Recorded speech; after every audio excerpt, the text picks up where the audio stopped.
ਜਸ TV ਦੇਖ ਰਹੇ ਤੁਸੀਂ, मैं KP Singh to the point ਤੁਹਾਡਾ ਸਭ ਦਾ ਸਵਾਗਤ ਕਰਦਾ।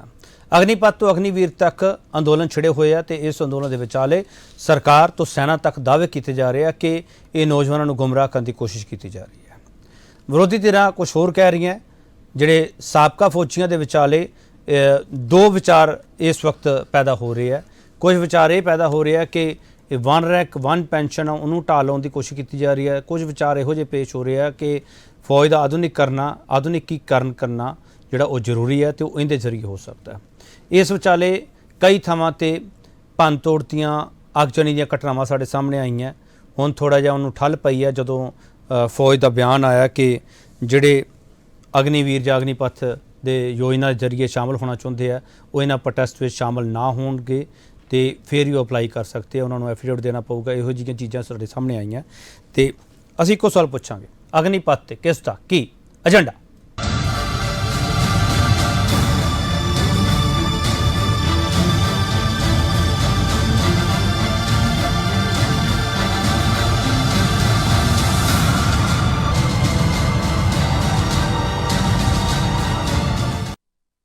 भारत बंद का सद्दा भी दिता गया सी, किसने दिता ये सद्दा सोशल मीडिया पर बहुत वायरल होया तो बड़े सवाल होया तो बड़ा सवाल असीं इस डिबेट के विच पुछांगे कि अग्निपथ योजना जरिए फौज के आधुनिकीकरण वाले दावे च किन्ना दम है।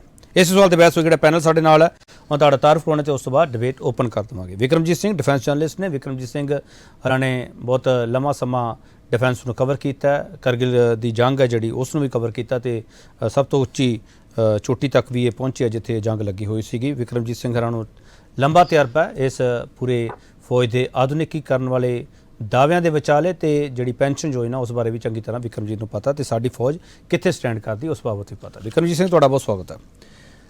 Doctor Sarwan Singh Channi former IAS ने, भारतीय जनता पार्टी स्पोक्सपर्सन है, बड़े बड़े अहुदियां ते रहे आ ते इन्हां नूं पता हैगा कि फाइलां किवें निकलदियां हैगियां। पर हुण जिहड़ी ये फाइल हैगी अग्निपथ योजना वाली उस दे विचाले BJP जिहड़ी तर्क दे रही है वो उहो जिहे तर्क है जिहड़े कि खेती कानूनां वाले भी दित्ते गए सीगे। पर इस वक्त कहते हैं कि रोल बैक नहीं होगा, जो मर्जी हो जाए। चन्नी साहब तुहाडा बहुत स्वागत है। अर्शप्रीत सिंह खड़ियाल कांग्रेस नैशनल स्पोक्सपर्सन है, खुद वकील भी है तो खड़ियाल साहब की पार्टी है लगातार इस मुद्दे का विरोध करती पई है। पर इस विचाले बयानबाजी इहो जी हो गई है कि उधरों कैलाश विजयवर्गीय के बयान आ गए, इधरों सुबोध कांत सहाय के बयान आ गया तो उस विचाले ये सियासत है जिहड़ी इस पूरे मुद्दे तपी हुई है। अर्शप्रीत सिंह खड़ियाल तुहाडा बहुत स्वागत है। KS मठाड़ू श्रोमणी अकाली दल बुला रहे खुद भी वकील ने तो मठाड़ू साहब हरां दी धेर है जिहड़ी उन्हां दी बहुत वड्डी जिम्मेवारी है क्योंकि श्रोमणी अकाली दल दा ये सारा कोर वोट बैंक भी हैगा। जदों पंजाब की जे गल करिए, पंजाब के संदर्भ की गल करिए तो उदों श्रोमणी अकाली दल दा अधिकारक बयान की कहंदा समझने की कोशिश करांगा। मिस्टर मठाड़ू तुहाडा बहुत स्वागत है। सब तो पहला सवाल मिस्टर चन्नी तुहानूं करना चाहूँगा। मिस्टर चन्नी, तुसीं इन्ने वड्डे वड्डे दावे कीते है, विरोधी धिरां इस नूं मन्नण नूं तैयार नहीं हैगियां गीआं, पर जिहड़ा यूथ हैगा यूथ नूं भी तुसीं सड़कों तो पासे नहीं कर सके। चन्नी साहब देखो KP जी गल यह हैगी है कि साडी 1.3 जिहड़ी मिलियन स्ट्रेंथ दी डिफेंस फोर्सेस ने और उहदे विच किसी भी कटौती का कोई इशू नहीं हैगा। दूसरी गल यह हैगी कि कोविड दे विच 2 साल भर्ती नहीं हुई और 2 साल की एक्सटेंशन दे दी गई है। जिहड़ी साडी मिलिटरी हैगी है, तिन्ने आर्मड फोर्सेस जिहड़ियां साडीआं हैगियां ने, चाहे डिफेंस है, नेवी है, वो दे आर इंडिपेंडेंट मतलब फॉर दी जिहड़ी उन्हां दी फौज है, टेक्नीक है, किस तरह की भर्ती करनी है, ह्यूमन रिसोर्सिस की जिहड़ी पॉलिसी है वो किस तरह रखनी है, ਉਹਦੇ ਵਿੱਚ गवर्नमेंट ਦਾ पोलीटिकल साइड तो कोई भी किसी भी तरह का कोई ਪ੍ਰੈਸ਼ਰ ਜਾਂ ਕੋਈ ਸੁਝਾਅ ਜਾਂ ਕੋਈ ਇਸ਼ੂ ਨਹੀਂ ਹੁੰਦਾ।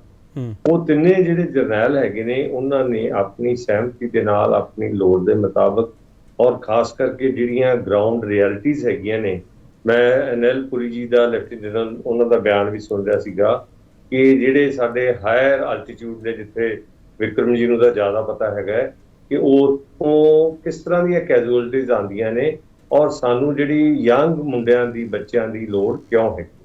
तो इस करके आए साल जे 1 लाख बंदा भी टैसट दिंदा हैगा तो ਉਹਦੀ ਜਿਹੜੀ ਰਿਟੈਂਸ਼ਨ ਹੈਗੀ ਆ ਆਰਮੀ ਦੇ ਵਿੱਚ 2% ਹੁੰਦੀ ਹੈ, ਜ਼ਿਆਦਾ ਨਹੀਂ ਹੁੰਦੀ। तो ਇਹਦੇ ਵਿੱਚ ਇੱਕ ਉਪਰਾਲਾ ਨਵਾਂ ਕੀਤਾ ਜਾ ਰਿਹਾ ਜਿਹੜਾ ਕਿ ਨਾ ਕਾਨੂੰਨ ਹੈ ਨਾ ਹੀ ਇਹ ਪਾਲਿਸੀ ਹੈ, ਇੱਕ ਇਨੀਸ਼ੀਏਟਿਵ ਹੈ ਕਿ ਜਿਹੜਾ ਅਸੀਂ ਇਹਨਾਂ ਦੇ ਕੰਸੀਡਰੇਸ਼ਨ ਦੇ ਵਿੱਚ ਸੀਗਾ ਕਿ ਅਸੀਂ ਇਹ ਕਰਕੇ ਲਿਖੀਏ ਉਹ ਆਰਮੀ ਆਪਣੇ ਤੌਰ ਤੇ ਕਰ ਰਹੀ ਹੈਗੀ ਆ, ਔਰ in consultation with the department of military, ਜਿਹਦੇ ਵਿੱਚ ਸਰਵਿੰਗ ਔਰ ਰਿਟਾਇਰਡ ਹਰ ਤਰ੍ਹਾਂ ਦੇ ਜਿਹੜੇ ਰੈਂਕ ਦੇ ਅਫਸਰ ਜਵਾਨ ਸੀਗੇ, ਉਹਨਾਂ ਦੀ ਸਲਾਹ ਦੇ ਨਾਲ ਇਹ ਜਿਹੜਾ ਹੈਗਾ ਬਣਾਇਆ ਗਿਆ ਹੈਗਾ। ਸੋ ਇਹਦੇ ਵਿੱਚ ਅਸੀਂ ਜਿਹੜਾ ਮੈਂ ਬੋਲ ਸਕਦਾ ਥੋੜਾ ਹੋਰ? ਹਾਂ, ਬੋਲੋ ਬੋਲੋ ਬੋਲੋ ਪਲੀਜ਼ ਫਟਾਫਟ। ਹਾਂ, ਉਹਦੇ ਵਿੱਚ 4 ਸਾਲਾਂ ਦਾ ਜਿਹੜਾ ਸਮਾਂ ਹੈਗਾ, 30,000 ਤੋਂ ਲੈ ਕੇ 40,000 ਤੱਕ ਉਹਦੀ ਜਿਹੜੀ ਹੈਗੀ ਹੈ, ਉਹਨੂੰ ਤਨਖਾਹ ਮਿਲਣੀ ਹੈਗੀ ਹੈ, ਕੁਝ ਕਟੌਤੀ ਹੋਣੀ ਹੈ, ਔਰ ਉਹਦੇ ਮੁਤਾਬਕ ਰਹਿਣ ਸਹਿਣ ਦਾ ਖਰਚਾ, ਹੈਲਥ ਦਾ, ਐਵਰੀਥਿੰਗ ਪੁੱਟ ਟੁਗੇਦਰ, ਔਰ ਉਹਦੇ ਨਾਲ ਉਹਨੂੰ ਅਰਾਊਂਡ 12 ਲੱਖ ਰੁਪਈਆ ਜਿਹੜਾ ਹੈਗਾ। ਚੰਨੀ ਸਾਹਿਬ ਜਿਹੜੀ ਕਟੌਤੀ ਹੋਣੀ ਹੈ, ਚੰਨੀ ਸਾਹਿਬ ਉਹੀ ਪੈਸਾ ਉਸ ਜਵਾਨ ਨੂੰ ਵਾਪਸ ਦੇਣਾ ਤੁਸੀਂ? ਨਹੀਂ, ਉਹ ਕੰਟਰੀਬਿਊਟਰੀ ਪ੍ਰੋਵੀਡੈਂਟ ਫੰਡ ਦਾ ਟਾਈਪ ਹੁੰਦਾ ਹੈ। ਉਹ ਜਿੰਨੇ ਪੈਸੇ ਉਹਦੇ ਕੱਟੇ ਜਾਣੇ ਉਹਨੇ ਸਰਕਾਰ ਪਾਏਗੀ, ਔਰ ਉਹ ਪਾ ਕੇ 12 ਲੱਖ ਰੁਪਏ ਦੇ ਕਰੀਬ ਜਿਹੜਾ ਹੈਗਾ ਉਹ ਬਚ ਜਾਏਗਾ। तो ਉਸ ਤੋਂ ਬਾਅਦ ਜੇ ਕੋਈ ਰੈਂਕ ਮਿਲੂਗਾ ਸਰ, ਕੋਈ ਰੈਂਕ ਮਿਲੂਗਾ ਉਸ ਜਵਾਨ ਨੂੰ, ਕੋਈ ਪੈਨਸ਼ਨ ਮਿਲੂਗੀ, ਨਹੀਂ ਮਿਲੂਗੀ? ਰੈਂਕ ਬਾਰੇ ਅਜੇ ਕਲੈਰਿਟੀ ਨਹੀਂ ਹੈਗੀ। ਉਹ ਕਬ का पैसा ही मिलना है सर? नोटिफिकेशन तो हो गया सर, क्लैरिटी कदों मिलूगी सर? ਦੇਖੋ, ਇਹ ਸਕੀਮ ਅਜੇ 4 ਸਾਲ ਤੱਕ ਟ੍ਰੇਨਿੰਗ ਚੱਲਣੀ ਹੈ। 4 ਸਾਲਾਂ ਦੇ ਵਿੱਚ ਇਹਦੀਆਂ ਬੜੀਆਂ ਰਿਫਾਰਮਸ ਆਣੀਆਂ ਨੇ, ਬੜੀਆਂ ਇਨੋਵੇਸ਼ਨ ਇਹਦੇ ਵਿੱਚ ਹੋਣੀਆਂ ਨੇ, ਹੋ ਸਕਦੀਆਂ ਨੇ, ਕੋਈ ਬੈਨ ਨਹੀਂ, ਕੋਈ ਨਹੀਂ। ਫਿਰ ਅੱਧੀ ਅਧੂਰੀ ਤਿਆਰੀ ਨਾਲ ਹੁੰਨੇ ਹੋ ਚੰਨੀ ਸਾਹਿਬ ਤੁਸੀਂ? ਸਵਾਲ ਇਹ ਹੈ। ਨਹੀਂ, ਇਹ ਗੱਲ ਨਹੀਂ ਹੈਗੀ। ਮੈਂ ਇਹ ਗੱਲ ਕਰਨੀ ਚਾਹੁੰਦਾ, ਦੇਖੋ ਆਪਣੇ ਕੋਲੇ ਸੀਗਾ ਕਿ ਜੀ ਜਿਹੜੇ ਬੱਚੇ ਰਹਿ ਜਾਣਗੇ ਉਹ ਕੀ ਕਰਨਗੇ। ਉਹਦੇ ਵਿੱਚ ਹੁਣ ਹੋ ਗਿਆ ਕਿ 10% ਜਿਹੜੀਆਂ ਸਾਡੀਆਂ CAPF ਹੈਗੀਆਂ ਨੇ ਸਾਰੇ ਤਰ੍ਹਾਂ ਦੀਆਂ, ਉਹਨਾਂ ਦੇ ਵਿੱਚ ਰਿਜ਼ਰਵੇਸ਼ਨ ਹੋਏਗੀ। ਫਿਰ ਜਿਹੜੇ ਸਾਡੇ ਬੱਚੇ ਟ੍ਰੇਨ ਹੋਣਗੇ, ਜਿਵੇਂ ਨੇਵੀ ਚਲੇ ਗਏ, ਉਹ ਮਰਚੈਂਟ ਨੇਵੀ ਵਾਸਤੇ ਤਿਆਰ ਹੋ ਜਾਣਗੇ।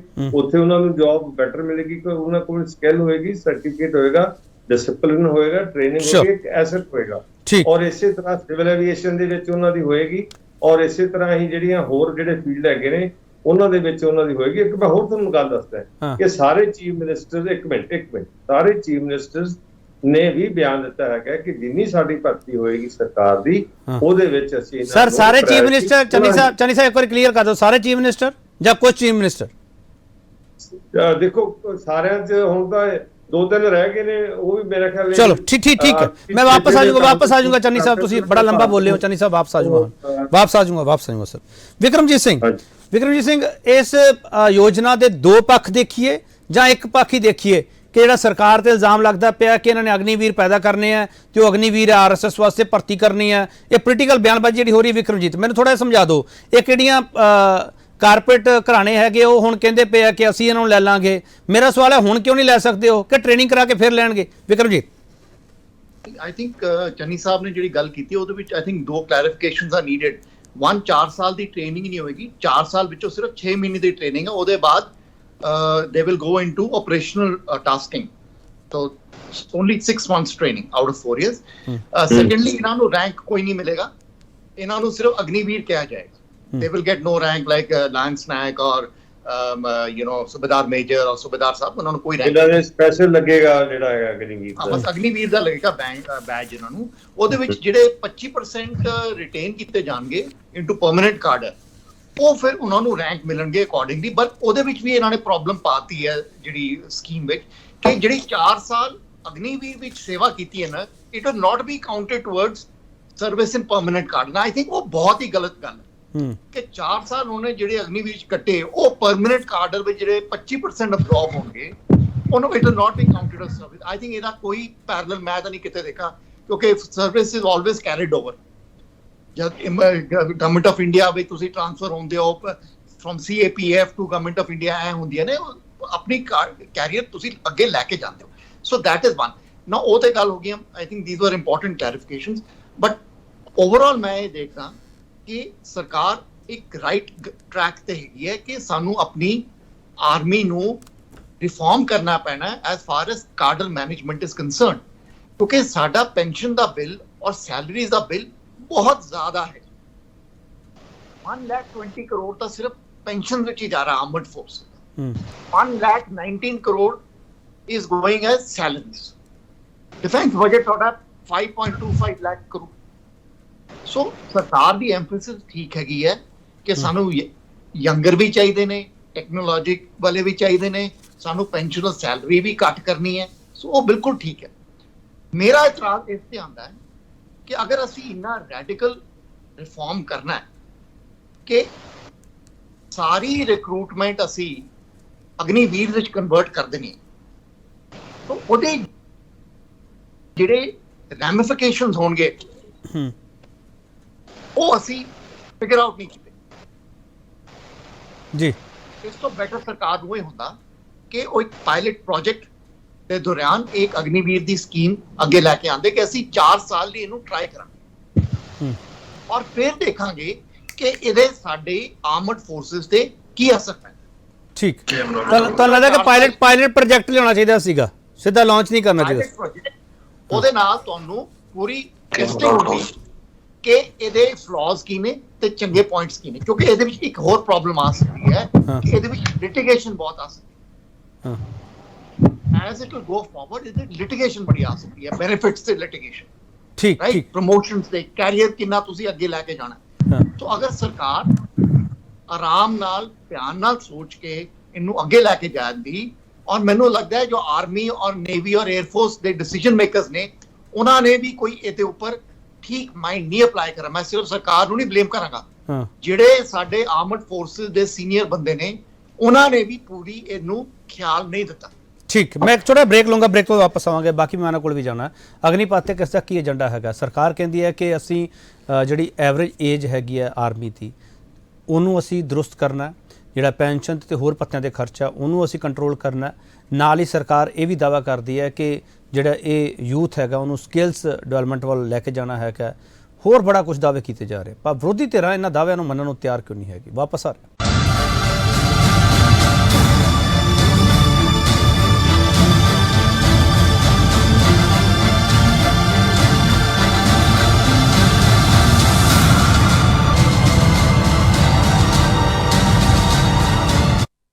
एक बार फिर तुहाडा स्वागत करते हैं। तो वड्डा सवाल असीं ये पुछ रहे हैं कि अग्निपथ योजना जरिए फौज के आधुनिकीकरण वाले दावे च कितना दम है? मिस्टर खड़ियाल, तुसीं ये गल कह सकते हो कि अग्निपथ योजना ते मुड़ सोच लेना चाहिए, मुड़ विचार कर लेना चाहिए? तुसीं ये शब्द वापस लो कि अग्निपथ योजना ही वापस ले लो, ये शब्द तुहानूं वापस ले लेने चाहिए मिस्टर खड़ियाल?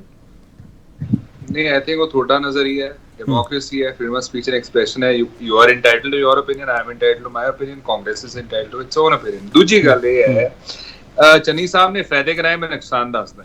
ਪਹਿਲੀ ਗੱਲ ਤਾਂ ਜਦੋਂ ਇਹਨਾਂ ਨੇ ਇੱਕ ਚੀਜ਼ ਨੂੰ ਰੀਕਨਸੀਡਰ ਕੀਤਾ, ਏਜ ਨੂੰ 23 ਸਾਲ ਕਰਤਾ, ਬਾਕੀ ਚੀਜ਼ਾਂ ਨੂੰ ਵੀ ਅਮੈਂਡ ਕਰ ਸਕਦੇ ਸੀਗੇ, ਰੀਕਨਸੀਡਰ ਕਰਕੇ ਬਦਲ ਸਕਦੇ ਸੀ, ਲੇਕਿਨ ਇਹਨਾਂ ਨੇ ਇੱਕ ਖੱਡਾ ਭਰਿਆ, ਬਾਕੀ ਖੱਡੇ ਜਾਣਬੁੱਝ ਕੇ ਨਹੀਂ ਭਰੇ, because BJP is trying to save their face. 2014 ਦਾ ਜਿਹੜਾ ਵਾਅਦਾ ਸੀਗਾ ਜੌਬਸ ਦਾ, ਉਹ ਡਿਲੀਵਰ ਕਰ ਨਹੀਂ ਸਕੇ। 24 ਦੀ ਇਲੈਕਸ਼ਨਸ ਆਉਣੀ ਹੈ ਤਾਂ ਕੁਛ ਨਾ ਕੁਛ ਆਪਦੇ ਲਈ ਬਣਾਉਣਾ ਚਾਹੁੰਦੇ ਆ। This is the political aspect. ਦੂਜਾ ਇਹ ਹੈ कि 6 ਮਹੀਨਿਆਂ ਦੀ ਟ੍ਰੇਨਿੰਗ ਜਿਹੜੀ ਹੈ ਇਹ ਕਰਨਗੇ ਅਗਨੀਪਥ ਸਕੀਮ ਦੇ ਅੰਡਰ, ਅਦਰਵਾਈਜ਼ ਹੁੰਦੀ ਹੈ 11 ਮਹੀਨਿਆਂ ਦੀ। ਜਿਹੜਾ ਸਪਿਰਿਟ ਹੈ, ਪੈਸ਼ਨ ਹੈ, ਸਕਿੱਲਸ ਹੈ, ਪ੍ਰਿੰਸੀਪਲਸ ਹੈ, ਹੈਬਿਟਸ ਹੈ, ਉਹ ਤੁਸੀਂ ਅੱਧੇ ਟਾਈਮ ਦੇ ਵਿੱਚ ਟ੍ਰੇਨਿੰਗ ਦੇ ਵਿੱਚ ਇਨਕਲਕੇਟ ਨਹੀਂ ਕਰ ਸਕਦੇ। ਰਿਮੇਨਿੰਗ ਟਾਈਮ ਦਾ ਜਿਹੜਾ ਆਪਣਾ ਲਾਸ ਹੈ ਉਹ ਹਮੇਸ਼ਾ ਤੁਹਾਡੇ ਨਾਲ ਰਹੂਗਾ। ਉਹ ਤੋਂ ਬਾਅਦ ਤੁਹਾਨੂੰ ਕੰਬੈਟ ਟ੍ਰੇਨ, ਤੁਸੀਂ ਅਜੇ ਪੂਰੇ ਹੋਏ ਨਹੀਂ, ਤੁਹਾਨੂੰ ਪਹਿਲਾਂ ਹੀ ਫੀਲਡ 'ਚ ਭੇਜ ਦੇਣਗੇ, ਤੁਹਾਡੀ ਜਾਨ ਵੀ ਖਤਰੇ 'ਚ ਪਾਉਣਗੇ ਤੇ ਦੇਸ਼ ਦੀ ਜਾਨ, ਜਿਹੜੀ ਦੇਸ਼ ਦੀ ਸੁਰੱਖਿਆ ਹੈ ਉਹ ਵੀ ਖਤਰੇ 'ਚ ਪਊਗੀ। ਦੂਜੀ ਗੱਲ ਇਹ ਹੈ ਕਿ ਆਰਮੀ ਆਫੀਸਰਸ ਨੇ ਕਿਹਾ ਕਿ ਪ੍ਰੋਫੈਸ਼ਨਲਿਜ਼ਮ ਜਿਹੜਾ ਹੈਗਾ ਹੈ ਤੇ ਏਥੋਸ ਆਰਮੀ ਦਾ ਉਹ ਡਾਇਲੂਟ ਹੋਊਗਾ। ਇੱਕ ਮਿੰਟ ਮੈਨੂੰ ਥੋੜਾ ਖੜਿਆਲ ਸਾਹਿਬ, ਮੈਨੂੰ ਥੋੜਾ ਕਲੀਅਰ ਕਰ ਦਿਓ ਪਲੀਜ਼।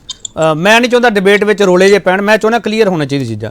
ਤੁਸੀਂ ਕਹਿ ਰਹੇ ਹੋ ਕਿ ਦੇਸ਼ ਦੀ ਸੁਰੱਖਿਆ ਨੂੰ ਖਤਰਾ ਪੈਦਾ ਹੋਊਗਾ, ਮੈਂ ਤੁਹਾਡੀ ਗੱਲ ਮੰਨ ਕੇ ਅੱਗੇ ਤੁਰਦਾ ਕਿ ਸਾਰੇ ਜਿਹੜੇ ਅਗਨੀਪਥ ਯੋਜਨਾ ਦੇ ਤਹਿਤ ਭਰਤੀ ਕੀਤੇ ਜਾਣਗੇ ਜਵਾਨ, ਉਹ ਸਾਰੇ ਆਰਮੀ ਰਿਪਲੇਸ ਕਰ ਦੇਣਗੇ ਇੱਕੋ ਝਟਕੇ ਦੇ ਵਿੱਚ? ਇਹ ਟਾਈਮ ਬਾਈ ਟਾਈਮ ਹੋਊਗਾ ਨਾ ਮਿਸਟਰ ਖੜਿਆਲ? ਮੈਂ ਕਿਹਾ ਕੇਪੀ ਜੀ ਸਾਰਿਆਂ ਨੂੰ ਰਿਪਲੇਸ ਕਰ ਦੇਣਗੇ, ਬਟ ਜਿੰਨੇ ਹਜ਼ਾਰਾਂ ਜਾਣਗੇ ਉਹਨਾਂ ਦੀ ਜਾਨ ਨੂੰ ਤਾਂ ਖਤਰਾ ਹੋਊਗਾ, ਬਿਕੋਜ਼ ਅੱਧੀ ਟ੍ਰੇਨਿੰਗ ਨਾਲ ਤੁਹਾਨੂੰ ਭੇਜ ਰਹੇ ਹੈ। ਦੂਜਾ, ਆਰਮੀ ਆਫੀਸਰਸ ਦਾ ਇਹ ਕਹਿਣਾ ਹੈ, for example mister Vinod Bhatia, for example mister major general Yash Mor retired, all these people have senior officers have said what 8 ਸਾਲ ਲੱਗਦੇ ਐ ਇੱਕ ਸੋਲਜਰ ਨੂੰ, ਇੱਕ ਜਵਾਨ ਨੂੰ ਫੁੱਲੀ ਕੰਬੈਟ ਟ੍ਰੇਨਡ ਹੋਣ ਲਈ, ਤੇ 8 ਸਾਲ ਜਦੋਂ ਲੱਗਦੇ ਆ ਟ੍ਰੇਨ ਹੋਣ ਲਈ, ਤੁਹਾਨੂੰ 4 ਸਾਲਾਂ ਚ ਕੰਟਰੈਕਚੁਅਲ ਬੇਸਿਸ ਤੇ ਸਰਵਿਸ ਕਰਵਾ ਕੇ ਇੱਕ ਹਿਸਾਬ ਦੀ ਜੌਬ ਕਰਵਾ ਕੇ ਵਾਪਸ ਭੇਜ ਦੇਣਗੇ। ਟ੍ਰੇਨ ਪਤਾ ਜਿਹੜਾ ਯੂਥ ਹੈ ਉਹ ਕੀ ਕਰੇ, ਜਿਹੜਾ ਐਸਪੀਰੈਂਟ ਹੈ 8 ਸਾਲ ਦੀ, ਬੀਜੇਪੀ ਨੂੰ ਕਹਿੰਦੇ ਅਸੀਂ ਟ੍ਰੇਨਿੰਗ ਕਰਦੇ ਆਂ, 4 ਸਾਲ ਦੀ ਜੌਬ ਕਰਕੇ ਕੀ ਲਵਾਂਗੇ, ਜਦੋਂ ਘਰੇ ਵਾਪਸ ਆਵਾਂਗੇ ਸਾਡੇ ਮਾਂ-ਬਾਪ ਸਾਨੂੰ ਪੁੱਛਣਗੇ ਕਿ ਬੇਟਾ ਹੁਣ ਘਰ ਕਿਵੇਂ ਚੱਲੂਗਾ, ਅਸੀਂ ਕੀ ਮੂੰਹ ਦਿਖਾਵਾਂਗੇ, ਸਾਡੇ ਨਾਲ ਵਿਆਹ ਕੌਣ ਕਰੂਗਾ ਅਨਐਮਪਲੋਇਡ ਯੂਥ ਨਾਲ। ਫਿਰ ਮਿਸਟਰ ਭਾਟੀਆ ਦਾ, ਵਿਨੋਦ ਭਾਟੀਆ ਜੀ ਦਾ ਇਹ ਵੀ ਬਿਆਨ ਹੈ, ਕਹਿੰਦੇ ਮਿਲਿਟਰਾਈਜੇਸ਼ਨ ਆਫ ਸੋਸਾਇਟੀ ਹੋਊਗੀ। ਜਦੋਂ ਕੇਪੀਜੀ ਇਹਨਾਂ ਨੂੰ ਟ੍ਰੇਨਿੰਗ ਮਿਲ ਗਈ, ਆਰਮੀ ਸਰਵ ਕਰਿਆ ਹੈ, they will be train to kill. ਉਹ ਤੋਂ ਬਾਅਦ ਆ ਕੇ ਫਰਸਟ੍ਰੇਟ ਹੋਣਗੇ ਕਿਉਂਕਿ ਅਨਐਮਪਲੋਇਡ ਹੋਣਗੇ after 4 years of service, pension ਕੋਈ ਨਹੀਂ ਹੈ, ਗ੍ਰੈਚੁਇਟੀ ਕੋਈ ਨਹੀਂ ਹੈ, ਬੈਨੀਫਿਟ ਕੋਈ ਨਹੀਂ ਹੈ, ਤੇ ਉਹ ਤੋਂ ਬਾਅਦ ਉਹ ਸੋਸਾਇਟੀ ਦਾ ਮਿਲਿਟਰਾਈਜੇਸ਼ਨ ਨਹੀਂ ਹੋਊਗੀ ਤਾਂ ਹੋਰ ਕੀ ਹੋਊਗਾ? ਅੱਛਾ, ਫੇਰ ਗ੍ਰੈਜੂਏਸ਼ਨ ਜਿਹੜੀ ਹੈ, KP ਜੀ, ਆ ਪੁਆਇੰਟ ਮੈਨੂੰ ਨਹੀਂ ਲੱਗਦਾ ਐਨੀਵਨ ਵੁੱਡ ਹੈਵ ਟਚਡ ਅਪਨ, ਇਹ ਬੱਚੇ ਆਪਦੀ ਗ੍ਰੈਜੂਏਸ਼ਨ ਨੂੰ ਸਕਿਪ ਕਰ ਰਹੇ ਹੈ, ਫੋਰਗੋ ਕਰ ਰਹੇ ਹੈ। ਤਾਂ ਜਦੋਂ ਤੁਹਾਡੇ ਕੋਲ ਡਿਗਰੀ ਨਹੀਂ ਹੁੰਦੀ, ਤੁਸੀਂ ਕਿੱਡੀ ਇੱਕ ਵੱਡੀ ਜੌਬ ਲੈਂਡ ਕਰ ਸਕਦੇ ਹੋ? You can't get a white collar job, right? ਤੇ ਉਹ ਤੋਂ ਬਾਅਦ ਜਿਹੜਾ ਉਹਦਾ ਖਾਮਿਆਜ਼ਾ ਹੈ, ਜਿਹੜਾ ਉਹ ਵੋਇਡ ਹੈ 4 ਸਾਲ ਦਾ, ਤੁਸੀਂ ਆਪਣੇ ਕਾਲਜ ਸਕਿਪ ਕਰ ਰਹੇ ਹੋ। ਬੀਜੇਪੀ ਨੂੰ ਤਾਂ ਧਿਆਨ ਰੱਖਣਾ ਚਾਹੀਦਾ, ਬਟ ਬੀਜੇਪੀ ਦੇ ਜਨਰਲ ਸੈਕਟਰੀ ਹੀ ਸੈਡ ਵਾਟ, ਕਹਿੰਦੇ ਕਿ ਤੁਹਾਨੂੰ ਅਸੀਂ ਆਪਣੇ ਆਫਿਸ ਦੇ ਬਾਹਰ ਸਿਕਿਉਰਿਟੀ ਗਾਰਡ ਦੀ ਜੌਬ ਦੇ ਦਾਂਗੇ। ਫਿਰ ਇਹਨਾਂ ਦੇ ਜਿਹੜੇ ਯੂਨੀਅਨ ਮਿਨਿਸਟਰ ਹੈ ਮਿਸਟਰ ਰੈਡੀ, ਕਿਸ਼ਨ ਰੈਡੀ, ਉਹ ਕਹਿੰਦੇ ਅਗਨੀਵੀਰ ਦੇ ਜਿਹੜੇ ਜਵਾਨ ਹੋਣਗੇ ਨਾ, ਇਲੈਕਟ੍ਰੀਸ਼ੀਅਨ ਦਾ ਉਹਨਾਂ ਨੂੰ ਕੰਮ ਸਿਖਾਵਾਂਗੇ, ਸਾਫ਼ ਕੱਪੜੇ ਸਾਫ਼। ਚਲੋ ਤੁਹਾਡੇ ਬਿਆਨ ਮੰਨ ਲਏ ਖੜਿਆਲ ਸਾਹਿਬ, ਸੁਬੋਧਕਾਂਤ ਸਹਾਇ ਦੇ ਬਿਆਨ ਨੂੰ ਤੁਸੀਂ ਸਪੋਰਟ ਕਰਦੇ ਹੋ? ਕਿਹਦੇ ਬਿਆਨ ਨੂੰ? ਸੁਬੋਧਕਾਂਤ ਸਹਾਇ ਦੇ ਬਿਆਨ ਨੂੰ ਸਪੋਰਟ ਕਰਦੇ ਹੋ ਤੁਸੀਂ? I think it's his individual opinion, party the opinion ਨਹੀਂ, ਮੇਰਾ ਓਪੀਨੀਅਨ ਨਹੀਂ। ਦੂਜੀ ਗੱਲ, ਉਹ ਇੰਡੀਵਿਜੂਅਲ ਹੋ ਗਏ, ਇਹ ਪਾਰਟੀ ਦਾ ਓਪੀਨੀਅਨ ਹੋ ਗਿਆ। ਕੈਲਾਸ਼ ਵਿਜੇ ਵਰਗੀ ਨੇ ਜੋ ਕਿਹਾ ਉਹ ਪਾਰਟੀ ਦਾ ਓਪੀਨੀਅਨ ਹੋ ਗਿਆ। ਕਿਨੇ? ਕੈਲਾਸ਼ ਵਿਜੇ ਵਰਗੀ ਨੇ ਜੋ ਕਿਹਾ ਉਹ ਪਾਰਟੀ ਦਾ ਓਪੀਨੀਅਨ ਹੈ। KP ਜੀ, ਮੈਂ ਤੁਹਾਨੂੰ ਕਹਿ ਰਿਹਾ, particularly with respect to the person you are asking me question about, individual opinion ਹੈ। ਜਦੋਂ ਪਾਰਟੀ ਦਾ ਹੁੰਦਾ ਪਾਰਟੀ ਦਾ ਦੱਸਦੇ ਆ, ਜਦੋਂ ਇੰਡੀਵਿਜੂਅਲ ਹੁੰਦਾ ਇੰਡੀਵਿਜੂਅਲ ਦੱਸਦੇ ਆ, ਬਟ ਸਟੈਂਸ ਪਾਰਟੀ ਦੀ ਉਹ ਨਹੀਂ ਹੈ। ਦੂਜੀ ਗੱਲ ਇਹ ਹੈ ਕਿ ਜਿਹੜਾ ਇਹਨਾਂ ਨੇ ਆਰਮੀ ਨੂੰ ਕਿਹਾ ਵੀ ਅਸੀਂ ਦੇਖੋ, ਆਰਮੀ ਦੇ ਖਿਲਾਫ ਪ੍ਰੋਟੈਸਟ ਹੋ ਰਹੀ ਹੈ, ਸਰਕਾਰ ਦੇ ਖਿਲਾਫ ਨਹੀਂ ਹੋ ਰਹੀ। ਇਹ ਸਰਕਾਰ ਦੇ ਖਿਲਾਫ ਹੈ। ਤੇ ਇਹਨਾਂ ਨੇ ਨਾ ਜਦੋਂ ਆਪਣਾ ਕ੍ਰਿਸ਼ੀ ਕਾਨੂੰਨ ਆਏ ਸੀਗੇ, ਕਿਸਾਨਾਂ ਨੂੰ ਟੈਰਰਿਸਟ ਤੇ ਖਾਲਿਸਤਾਨੀ ਕਹਿਤਾ ਸੀਗਾ। ਜਿਹੜੇ ਐਸਪੀਰੈਂਟ ਪ੍ਰੋਟੈਸਟ ਕਰ ਰਹੇ ਹੈ ਉਹਨਾਂ ਨੂੰ ਪੋਲੀਟੀਕਲ ਪਾਰਟੀ ਦੱਸਣਾ ਬੀਜੇਪੀ ਲਈ ਕੋਈ ਵੱਡੀ ਗੱਲ ਨਹੀਂ। ਚਲੋ ਠੀਕ। ਫ੍ਰੈਟਰਨਿਟੀ, ਲਾਸਟ ਪੁਆਇੰਟ ਹੈ, 2 ਪੁਆਇੰਟਸ ਹੈ। ਫ੍ਰੈਟਰਨਿਟੀ ਤੇ ਬ੍ਰਦਰਹੁੱਡ ਲਈ ਆਰਮੀ ਜਾਣੀ ਜਾਂਦੀ ਹੈ। ਜਦੋਂ ਤੁਹਾਡੇ ਸਿਰ ਤੇ ਤਲਵਾਰ ਲੰਮਦੀ ਰਹੂਗੀ ਨਾ 24 ਘੰਟੇ, ਤੁਸੀਂ ਉਹ ਸਰਵਿਸ ਨਹੀਂ ਦੇ ਸਕੋਗੇ with that passion, with that spirit. ਤੇ ਜਦੋਂ 4 ਸਾਲ ਤੁਹਾਨੂੰ ਪਤਾ ਵੀ 25% ਤਾਂ ਅੱਗੇ ਲੰਘਣਗੇ, 75 ਪਿੱਛੇ ਰਹਿ ਜਾਣਗੇ, ਇੱਕ ਰਾਈਵਲਰੀ ਰਹੂਗੀ, internal rivalry, which is very very problematic for the ਠੀਕ। ਮਿਸਟਰ ਮਠਾੜੂ, ਤੁਹਾਡੀ ਪਾਰਟੀ ਨੂੰ ਇਹਦੇ ਤੇ ਕੋਈ ਫਾਰਮਲੀ ਸਟੈਂਡ ਲੈਣਾ ਚਾਹੀਦਾ ਸੀਗਾ। ਤੁਹਾਡੀ ਪਾਰਟੀ ਨੂੰ ਸਮਝ ਨਹੀਂ ਆ ਰਿਹਾ ਜਾਣਾ ਕਿੱਧਰ ਹੈ, ਕਿ ਸੰਗਰੂਰ ਇਲੈਕਸ਼ਨ ਹੀ ਦੇਖਦੇ ਪਏ, ਅਗਨੀਵੀਰ ਅਗਨੀਪਥ ਵਾਲਾ ਮੁੱਦਾ ਤੁਹਾਡੇ ਲਈ ਬਹੁਤ ਵੱਡਾ ਨਹੀਂ ਲੱਗਦਾ ਤੁਹਾਨੂੰ? ਨਹੀਂ KP ਜੀ, ਮੁੱਦਾ ਬਹੁਤ ਵੱਡਾ। ਮੈਂ ਸਾਡਾ ਕਲੀਅਰ ਸਟੈਂਡ ਹੈ। ਅਸੀਂ ਤਾਂ ਪਹਿਲਾਂ ਤੋਂ ਕਹਿ ਰਹੇ ਹਾਂ, ਅਗਰ ਕੋਈ ਸੈਂਟਰ ਗਵਰਨਮੈਂਟ ਕੋਈ ਵੀ ਬਿੱਲ ਲੈ ਕੇ ਆਉਂਦੀ ਹੈ, ਕੋਈ ਵੀ ਕਾਨੂੰਨ ਲੈ ਕੇ ਆਉਂਦੀ ਹੈ, ਉਹਦੇ ਤੇ ਡਿਬੇਟ ਹੋਣੀ ਚਾਹੀਦੀ ਹੈ, ਕੰਸੀਡਰੇਸ਼ਨ ਹੋਣੀ ਚਾਹੀਦੀ ਹੈ। ਮੈਂ ਪਹਿਲਾਂ ਵੀ ਇਹੀ ਗੱਲ ਅਸੀਂ ਕਹਿੰਦੇ ਆ ਕਿ ਪਹਿਲਾਂ ਜਿਸ ਤਰ੍ਹਾਂ ਇਹ ਖੇਤੀ ਕਾਨੂੰਨ ਲੈ ਕੇ ਆਏ ਸੀ, ਉਹਦੇ ਉੱਪਰ ਕੋਈ ਕੰਸੀਡਰੇਸ਼ਨ ਨਹੀਂ। ਜਿਨ੍ਹਾਂ ਵਾਸਤੇ ਜੋ ਕਾਨੂੰਨ ਕੋਈ ਵੀ ਸਰਕਾਰ ਲੈ ਕੇ ਆਉਂਦੀ ਹੈ, ਉਹਨਾਂ ਨੂੰ ਕੌਨਫੀਡੈਂਸ ਦੇ ਵਿੱਚ ਲੈਣਾ ਜ਼ਰੂਰੀ ਹੈ। ਪਹਿਲਾਂ ਇਹਨਾਂ ਨੇ ਕਿਸਾਨਾਂ ਨੂੰ ਕੌਨਫੀਡੈਂਸ ਦੇ ਵਿੱਚ ਨਹੀਂ ਲਿਆ। ਉਹ ਕਾਨੂੰਨ ਜਿਹੜੇ ਪਾਸ ਕੀਤੇ, ਉਹਦੇ ਬਾਅਦ 750 ਕਿਸਾਨ ਸ਼ਹੀਦ ਹੋ ਗਏ, 1 ਸਾਲ ਦਿੱਲੀ ਦੀਆਂ ਬਰੂਹਾਂ ਤੇ ਬੈਠੇ ਰਹੇ, ਉਸ ਤੋਂ ਬਾਅਦ ਕਾਨੂੰਨ ਵਾਪਸ ਲੈ ਲਿੱਤਾ ਗਿਆ। ਇਸੇ ਤਰ੍ਹਾਂ ਸਾਰੇ ਜਿੰਨੀਆਂ ਵੀ ਇਹਨਾਂ ਨੇ ਜਿਹੜੇ ਕਾਨੂੰਨ ਪਾਸ ਕੀਤੇ ਨੇ, ਜਿਨ੍ਹਾਂ ਵਾਸਤੇ ਕਾਨੂੰਨ ਪਾਸ ਕੀਤੇ ਜਾਂਦੇ ਆ, ਉਹਨਾਂ ਦੀ ਕੰਸੀਡਰੇਸ਼ਨ ਡਿਬੇਟ ਤੋਂ ਬਿਨਾਂ, ਉਹਨਾਂ ਦੀ ਮਸ਼ਵਰੇ ਤੋਂ ਬਿਨਾਂ ਨਹੀਂ ਕਰਨੇ ਚਾਹੀਦੇ। ਦੇਖੋ ਹੁਣ ਇਹ ਕਾਨੂੰਨ ਜਿਹੜਾ ਅਗਨੀਪਥ ਲੈ ਕੇ ਆਏ ਨੇ, ਇਹਦਾ ਮਤਲਬ ਸਿਰਫ ਰੋਜ਼ਗਾਰ ਮੁਹੱਈਆ ਕਰਾਉਣਾ ਤੇ ਤਨਖਾਹ ਤੇ ਪੈਸੇ ਹੀ ਨਹੀਂ। ਇਹ ਇੱਕ ਬਹੁਤ ਵੱਡਾ ਇਸ਼ੂ ਹੈ, ਆਪਣੇ ਦੇਸ਼ ਦੀ ਸੁਰੱਖਿਆ ਦੇ ਨਾਲ ਸੰਬੰਧ ਰੱਖਦਾ ਹੈ ਇਹ ਇਸ਼ੂ। ਹੁਣ ਆਪਾਂ ਇਸ ਨੂੰ ਦੂਸਰੇ ਪਾਸੇ ਕੰਟਰੈਕਟ ਵਾਲੇ ਪਾਸੇ ਲੈ ਕੇ ਜਾਵਾਂਗੇ ਕਿ ਤੁਹਾਨੂੰ 4 ਸਾਲ ਜਿਹੜਾ ਹੈਗਾ, ਉਹਨਾਂ ਬੱਚਿਆਂ ਦੇ ਸਿਰ ਤੇ ਜਿਹੜੇ ਬੱਚੇ ਇਹਦੇ ਚ ਜਾਣਗੇ, ਫੌਜੀ ਵੀਰ ਜਾਣਗੇ, ਉਹਨਾਂ ਨੂੰ 4 ਸਾਲ ਇਸ ਪ੍ਰੈਸ਼ਰ ਦੇ ਵਿੱਚ ਦੇਸ਼ ਦੀ ਸੁਰੱਖਿਆ ਕਰਨੀ ਪਊਗੀ ਕਿ ਆਉਣ ਵਾਲੇ 4 ਸਾਲਾਂ ਤੋਂ ਬਾਅਦ ਅਸੀਂ ਇੱਕ ਨਵਾਂ ਰੋਜ਼ਗਾਰ ਲੱਭਣਾ। ਤੁਸੀਂ ਮੈਨੂੰ ਇੱਕ ਗੱਲ ਦੱਸੋ, ਜੋ ਫੌਜੀਆਂ ਨੇ ਸਾਡੇ ਨੇ ਬਾਰਡਰ ਤੇ, ਉਹਨਾਂ ਬਾਹਰੀ ਤਾਕਤਾਂ ਦੇ ਨਾਲ ਲੜ ਰਹੇ, ਅੱਜ ਉਹ ਸਾਡੀ ਸਰਕਾਰ ਨਾਲ ਲੜ ਰਹੇ ਨੇ। ਇਹ ਸਰਕਾਰ ਨੂੰ ਧਿਆਨ ਦੇਣਾ ਚਾਹੀਦਾ।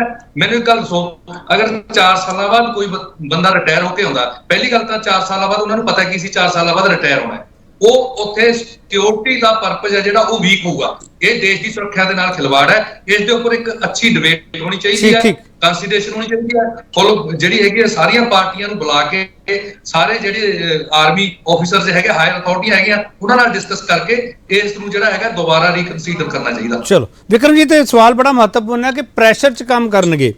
ਜਦੋਂ ਆਰਮੀ ਦੇ ਵਿੱਚ ਕੋਈ ਸ਼ਖਸ ਜਾਂਦਾ, ਕੋਈ ਜਵਾਨ ਜਾਂਦਾ, ਇੱਕ ਇਮੋਸ਼ਨਸ ਹੁੰਦੇ, ਇੱਕ ਇੰਪਲਾਇਮੈਂਟ ਹੁੰਦੀ ਹੈ। ਇਮੋਸ਼ਨਸ ਜਿਹੜੇ ਦੇਸ਼ ਦੀ ਸੇਵਾ ਦੇ ਨਾਲ ਜੁੜੇ ਹੁੰਦੇ ਆ, ਉਸ ਇਮੋਸ਼ਨਸ ਨੂੰ, ਉਸ ਇੰਪਲਾਇਮੈਂਟ ਨੂੰ ਤੇ ਉਸ ਪ੍ਰੈਸ਼ਰ ਨੂੰ ਧਿਆਨ ਵਿੱਚ ਰੱਖ ਕੇ ਪਾਲਿਸੀ ਤੁਹਾਨੂੰ ਠੀਕ ਲੱਗਦੀ ਹੈ ਮਿਸਟਰ ਵਿਕਰਮ?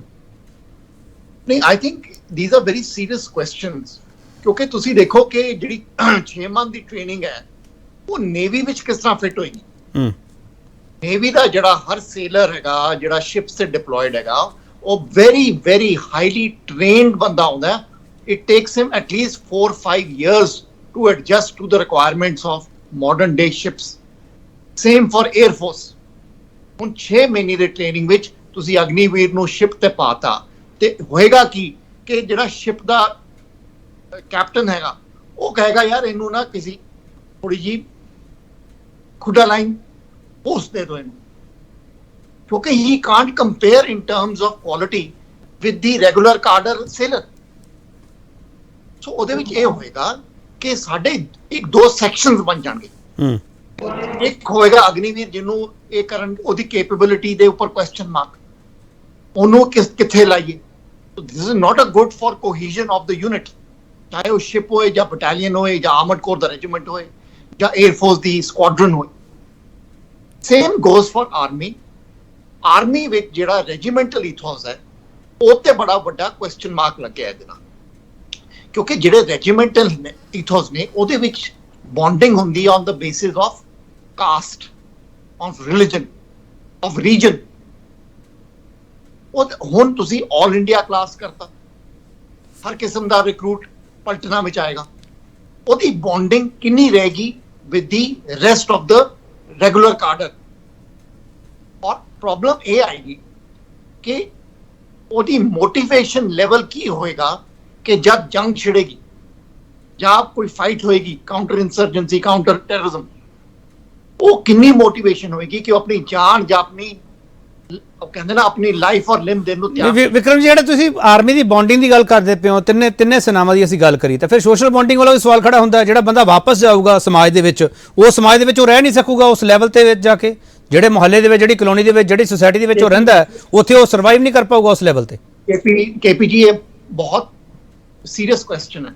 ਹਾਂ, ਤੁਹਾਨੂੰ ਅਗਰ ਹਿਸਟਰੀ ਪੜੋਗੇ, ਵਰਲਡ ਵਾਰ 2 ਦੇ ਬਾਅਦ ਸਾਡੀ ਜਿਹੜੇ ਸਾਰੇ ਇੰਡੀਅਨ ਆਰਮੀ ਸੋਲਜਰ ਸੀ ਉਹਨਾਂ ਨੂੰ ਡਿਸਬੈਂਡ ਕਰਕੇ ਘਰ ਭੇਜਤਾ ਸੀ। ਜਦੋਂ ਡਿਸਬੈਂਡ ਕਰਕੇ ਘਰ ਭੇਜਤਾ ਆਫਟਰ ਵਰਲਡ ਵਾਰ 2, ਉਹ ਕਾਫੀ ਫਰਸਟ੍ਰੇਟਡ ਸੀ। ਜਿਹੜੀ ਸਟੈਨਫੋਰਡ ਯੂਨੀਵਰਸਿਟੀ ਦੇ ਬੜੇ ਫੇਮਸ ਆਥਰ ਨੇ ਸਟੀਵ ਵਿਲਕਨ, ਉਹਨਾਂ ਨੇ ਜਿਹੜੀ ਸਟੱਡੀ ਕੀਤੀ ਹੈ, ਉਹਨਾਂ ਨੇ ਇਹ ਪਰਖਿਆ ਉਹਦੇ ਵਿੱਚ ਕਿ ਜਿਹੜੇ ਰਾਈਟਿੰਗ ਹੋਈ ਸੀ ਆਫਟਰ ਬਿਫੋਰ ਪਾਰਟੀਸ਼ਨ, ਜਿੱਥੇ ਲੋਕਾਂ ਨੂੰ ਫੋਰਸਡ ਮਾਈਗ੍ਰੇਸ਼ਨ ਕਰਵਾਈ ਸੀ, ਜਿਹੜੇ ਮੌਬ ਸੀ, ਉਹਦੇ ਵਿੱਚ ਇਹ ਜਿਹੜੇ ਡਿਸਬੈਂਡਡ ਸੋਲਜਰ ਸੀਗੇ who had no employment or any hope, ਉਹ ਬੜੀ ਬਿਗ ਨੰਬਰਸ ਵਿੱਚ ਪਾਰਟਿਸਿਪੇਟ ਕੀਤੇ। ਸੋ ਨਾਓ ਵੀ ਕਮ ਟੂ ਟੁਡੇਜ਼ ਕੁਐਸਚਨ। ਅੱਜ ਇਹ ਮੁੰਡਿਆਂ ਨੂੰ ਅਗਰ ਜਿਹੜੀ ਗਾਰੰਟੀਡ employment ਨਾ ਮਿਲੀ with CRPF, public sector, with corporates, ਤਾਂ ਉਹ ਫਿਰ ਕਿਸ ਤਰਫ ਜਾਣਗੇ। ਔਰ ਮੈਨੂੰ ਇਸ ਤੇ ਬੜਾ ਇੰਪੋਰਟੈਂਟ ਮੈਂ ਤੁਹਾਨੂੰ ਇੱਕ ਸਟੈਟਿਸਟਿਕ ਦੇਣਾ ਕਿ ਵੈਸੇ ਤੇ ਸਾਡੀ ਸਰਕਾਰ ਨੇ ਬੜੇ ਵੱਡੇ ਪ੍ਰੋਮਿਸਿਸ ਕਰਤੇ, 10% ਦੇ ਦਾਂਗੇ, ਇਹ ਦੇ ਦਾਂਗੇ, ਪਰ ਹੁਣ ਤੱਕ ਜੋ ਐਕਸਪੀਰੀਅੰਸ ਇਹ ਹੈਗਾ ਕਿ ਸੈਂਟਰਲ ਗਵਰਨਮੈਂਟ ਵਿੱਚ 10% ਰਿਜ਼ਰਵੇਸ਼ਨ ਹੈ for ex serviceman in group C and group D post, ਲੇਕਿਨ ਅਸੀਂ ਸਿਰਫ 2% ਭਰੇ ਨੇ ਉਹਨਾਂ ਨੂੰ। ਇਹ ਬੜਾ ਮਹੱਤਵਪੂਰਨ ਸਵਾਲ ਹੈ, ਬਹੁਤ ਮਹੱਤਵਪੂਰਨ, 2% ਬਹੁਤ ਮਹੱਤਵਪੂਰਨ ਸਵਾਲ ਹੈ। ਹੋਰ ਛੋਟਾ ਵਕਫਾ ਲਊਂਗਾ, ਵਕਤ ਤੋਂ ਵਾਪਸ ਆਵਾਂ ਕਿ ਹਜੇ ਬਹੁਤ ਕੁਝ ਵਿਚਾਰ ਕਰਨਾ ਪਊਗਾ। ਅਸੀਂ ਉਸ ਪੁਆਇੰਟ ਤੇ ਗੱਲ ਕਰਦੇ ਪਏ ਜਿਹੜੇ ਪੁਆਇੰਟ ਤੇ ਸਰਕਾਰ ਨੂੰ ਸੁਧਾਰ ਕਰਨੇ ਚਾਹੀਦੇ ਆ ਜਾਂ ਆਪੋਜੀਸ਼ਨ ਦੇ ਜਿਹੜੇ ਸਵਾਲ ਹੈ ਕਿ ਉਹਨਾਂ ਨੂੰ ਫਿਲਟਰ ਕਰਕੇ ਤੁਹਾਡੇ ਅੱਗੇ ਰੱਖ ਰਹੇ ਹਾਂ, ਅਸੀਂ ਕੋਸ਼ਿਸ਼ ਕਰ ਰਹੇ ਹਾਂ, ਰੋਲਾ ਨਹੀਂ ਪੈਣ ਦੇਵਾਂਗੇ। ਵਾਪਸ ਆ ਰਹੇ ਹਾਂ।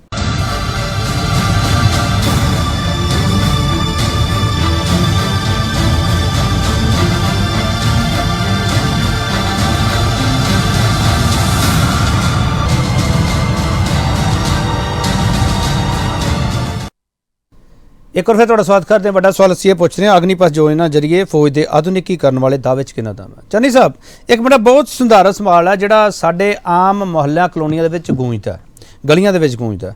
ਚੰਨੀ ਸਾਹਿਬ, ਜਦੋਂ ਕਿਸੇ ਮੁਲਕ ਦੇ ਨਾਲ ਜੰਗ ਲੱਗਦੀ ਹੈ ਤੇ ਉਦੋਂ ਜੇ ਕੋਈ ਫੌਜੀ ਜਵਾਨ ਆਪਦੀ ਸੇਵਾ ਨਹੀਂ ਨਿਭਾ ਪਾਉਂਦਾ ਤਾਂ ਉਹਨੂੰ ਭਗੌੜਾ ਕਰਾਰ ਦਿੱਤਾ ਜਾਂਦਾ।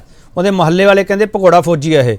ਤੇ ਹੁਣ ਜਿਹੜਾ ਬੰਦਾ ਅਗਨੀਵੀਰ ਦੀ ਇਸ ਸਾਰੀ ਪਲਾਨ ਦੇ ਵਿੱਚੋਂ ਨਹੀਂ ਜਾ ਪਾਊਗਾ, ਉਹਨੂੰ ਕੱਢਿਆ ਹੋਇਆ ਫੌਜੀ ਤਾਂ ਨਹੀਂ ਕਰਾ ਦਿੱਤਾ ਜਾਊਗਾ। ਸਰ, ਸਾਨੂੰ ਸਮਾਜਿਕ ਤਾਣਾ ਬਾਣਾ ਵੀ ਦੇਖਣਾ ਪਊਗਾ। ਚੰਨੀ ਸਾਹਿਬ, ਜਿਹੜਾ ਬੰਦਾ 4 ਸਾਲ ਉੱਥੇ ਸੇਵਾ ਕਰਕੇ ਆਊਗਾ, ਉੱਥੇ ਨਹੀਂ ਸਿਲੈਕਟ ਹੋਇਆ, ਜੋ ਘਰੇ ਪਹੁੰਚਾ ਆਂਦਾ, ਸਰ ਤਾਂ ਨਹੀਂ ਨੌਕਰੀ ਦੇ ਦੋਗੇ ਤੁਸੀਂ ਕਿਸੇ ਹੋਰ ਨੂੰ, ਜਾਂ ਕਾਰਪੋਰੇਟ ਸੈਕਟਰ ਜਾਂ ਕਿਤੇ ਹੋਰ ਰੱਖ ਲਓਗੇ, ਜਾਂ ਜਿਹੜੀਆਂ ਸਰਕਾਰਾਂ ਕਹਿ ਰਹੀਆਂ, ਸਰਕਾਰਾਂ ਨੇ ਤਾਂ ਪਹਿਲਾਂ ਵਾਲੇ ਵਾਅਦੇ ਨਹੀਂ ਪੂਰੇ ਕੀਤੇ, ਤੁਹਾਡੀ ਸਰਕਾਰ ਨੇ ਵੀ ਕਿਹਾ 2 ਕਰੋੜ ਨੌਕਰੀਆਂ ਦੇਵਾਂਗੇ। ਸਰ ਚੰਨੀ ਸਾਹਿਬ, ਦੇਖੋ ਕੇਪੀ ਜੀ, ਬੜੇ ਅੱਛੇ ਵਿਊਜ਼ ਵਿਕਰਮ ਨੇ ਰੱਖੇ ਨੇ, ਬੜੇ ਸਜੈਸ਼ਨਸ ਵੀ ਇਹਨਾਂ ਦੇ ਅੱਛੇ ਹੈਗੇ ਨੇ ਜਿਹੜੇ ਵਰਥ ਕੰਸੀਡਰੇਸ਼ਨ ਨੇ।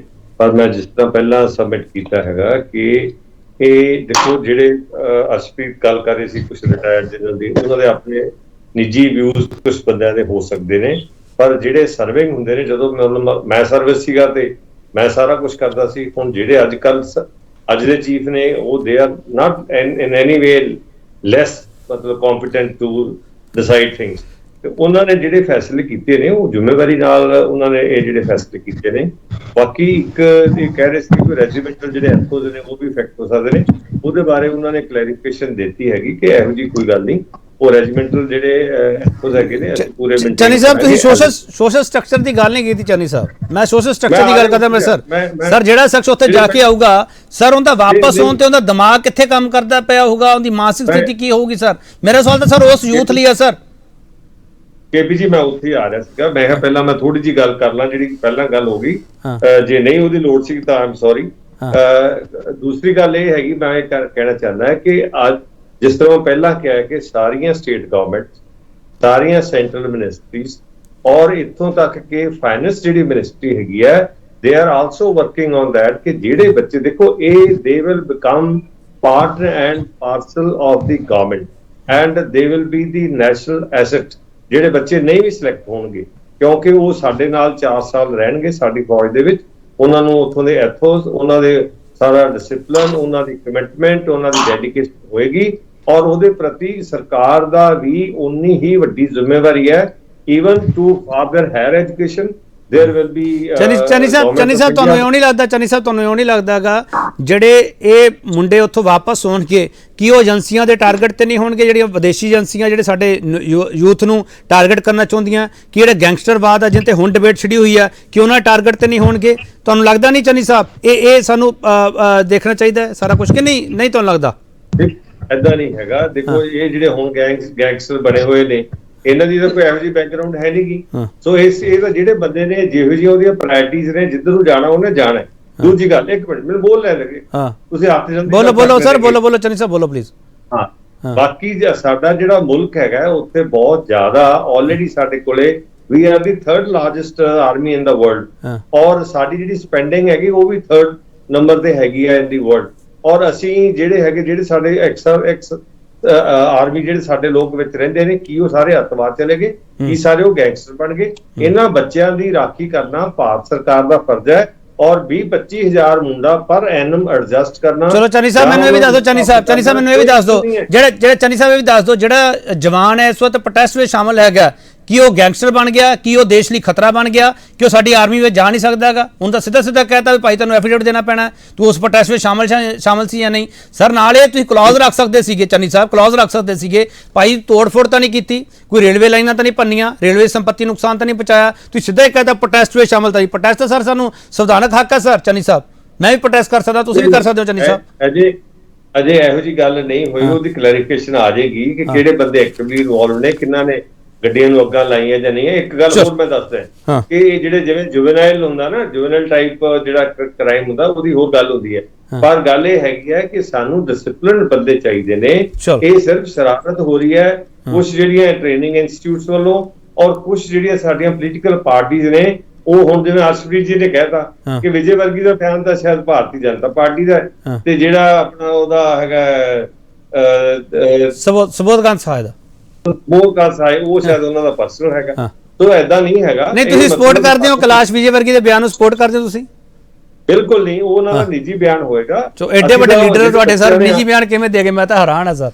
ਨਾ ਕਾਂਗਰਸ ਪਾਸੇ ਹੋ ਸਕਦੀ ਨਾ ਤੁਸੀਂ ਪਾਸੇ ਹੋ ਸਕਦੇ ਸਰ ਇਸ ਬਿਆਨ। ਉਹਨਾਂ ਨੇ ਕਹਿਤਾ ਬਾਅਦ ਦੇ ਵਿੱਚ ਕਿ ਟਵਿਸਟਡ ਹੈਗਾ। ਬਾਕੀ ਦੂਜੀ ਗੱਲ ਇਹ ਹੈਗੀ ਹੈ ਕਿ ਅਸੀਂ ਇਸ ਸਰਮਾਏ ਨੂੰ ਅੱਛੀ ਤਰ੍ਹਾਂ ਤਰੀਕੇ ਦੇ ਨਾਲ ਯੂਜ਼ ਕਰਾਂਗੇ।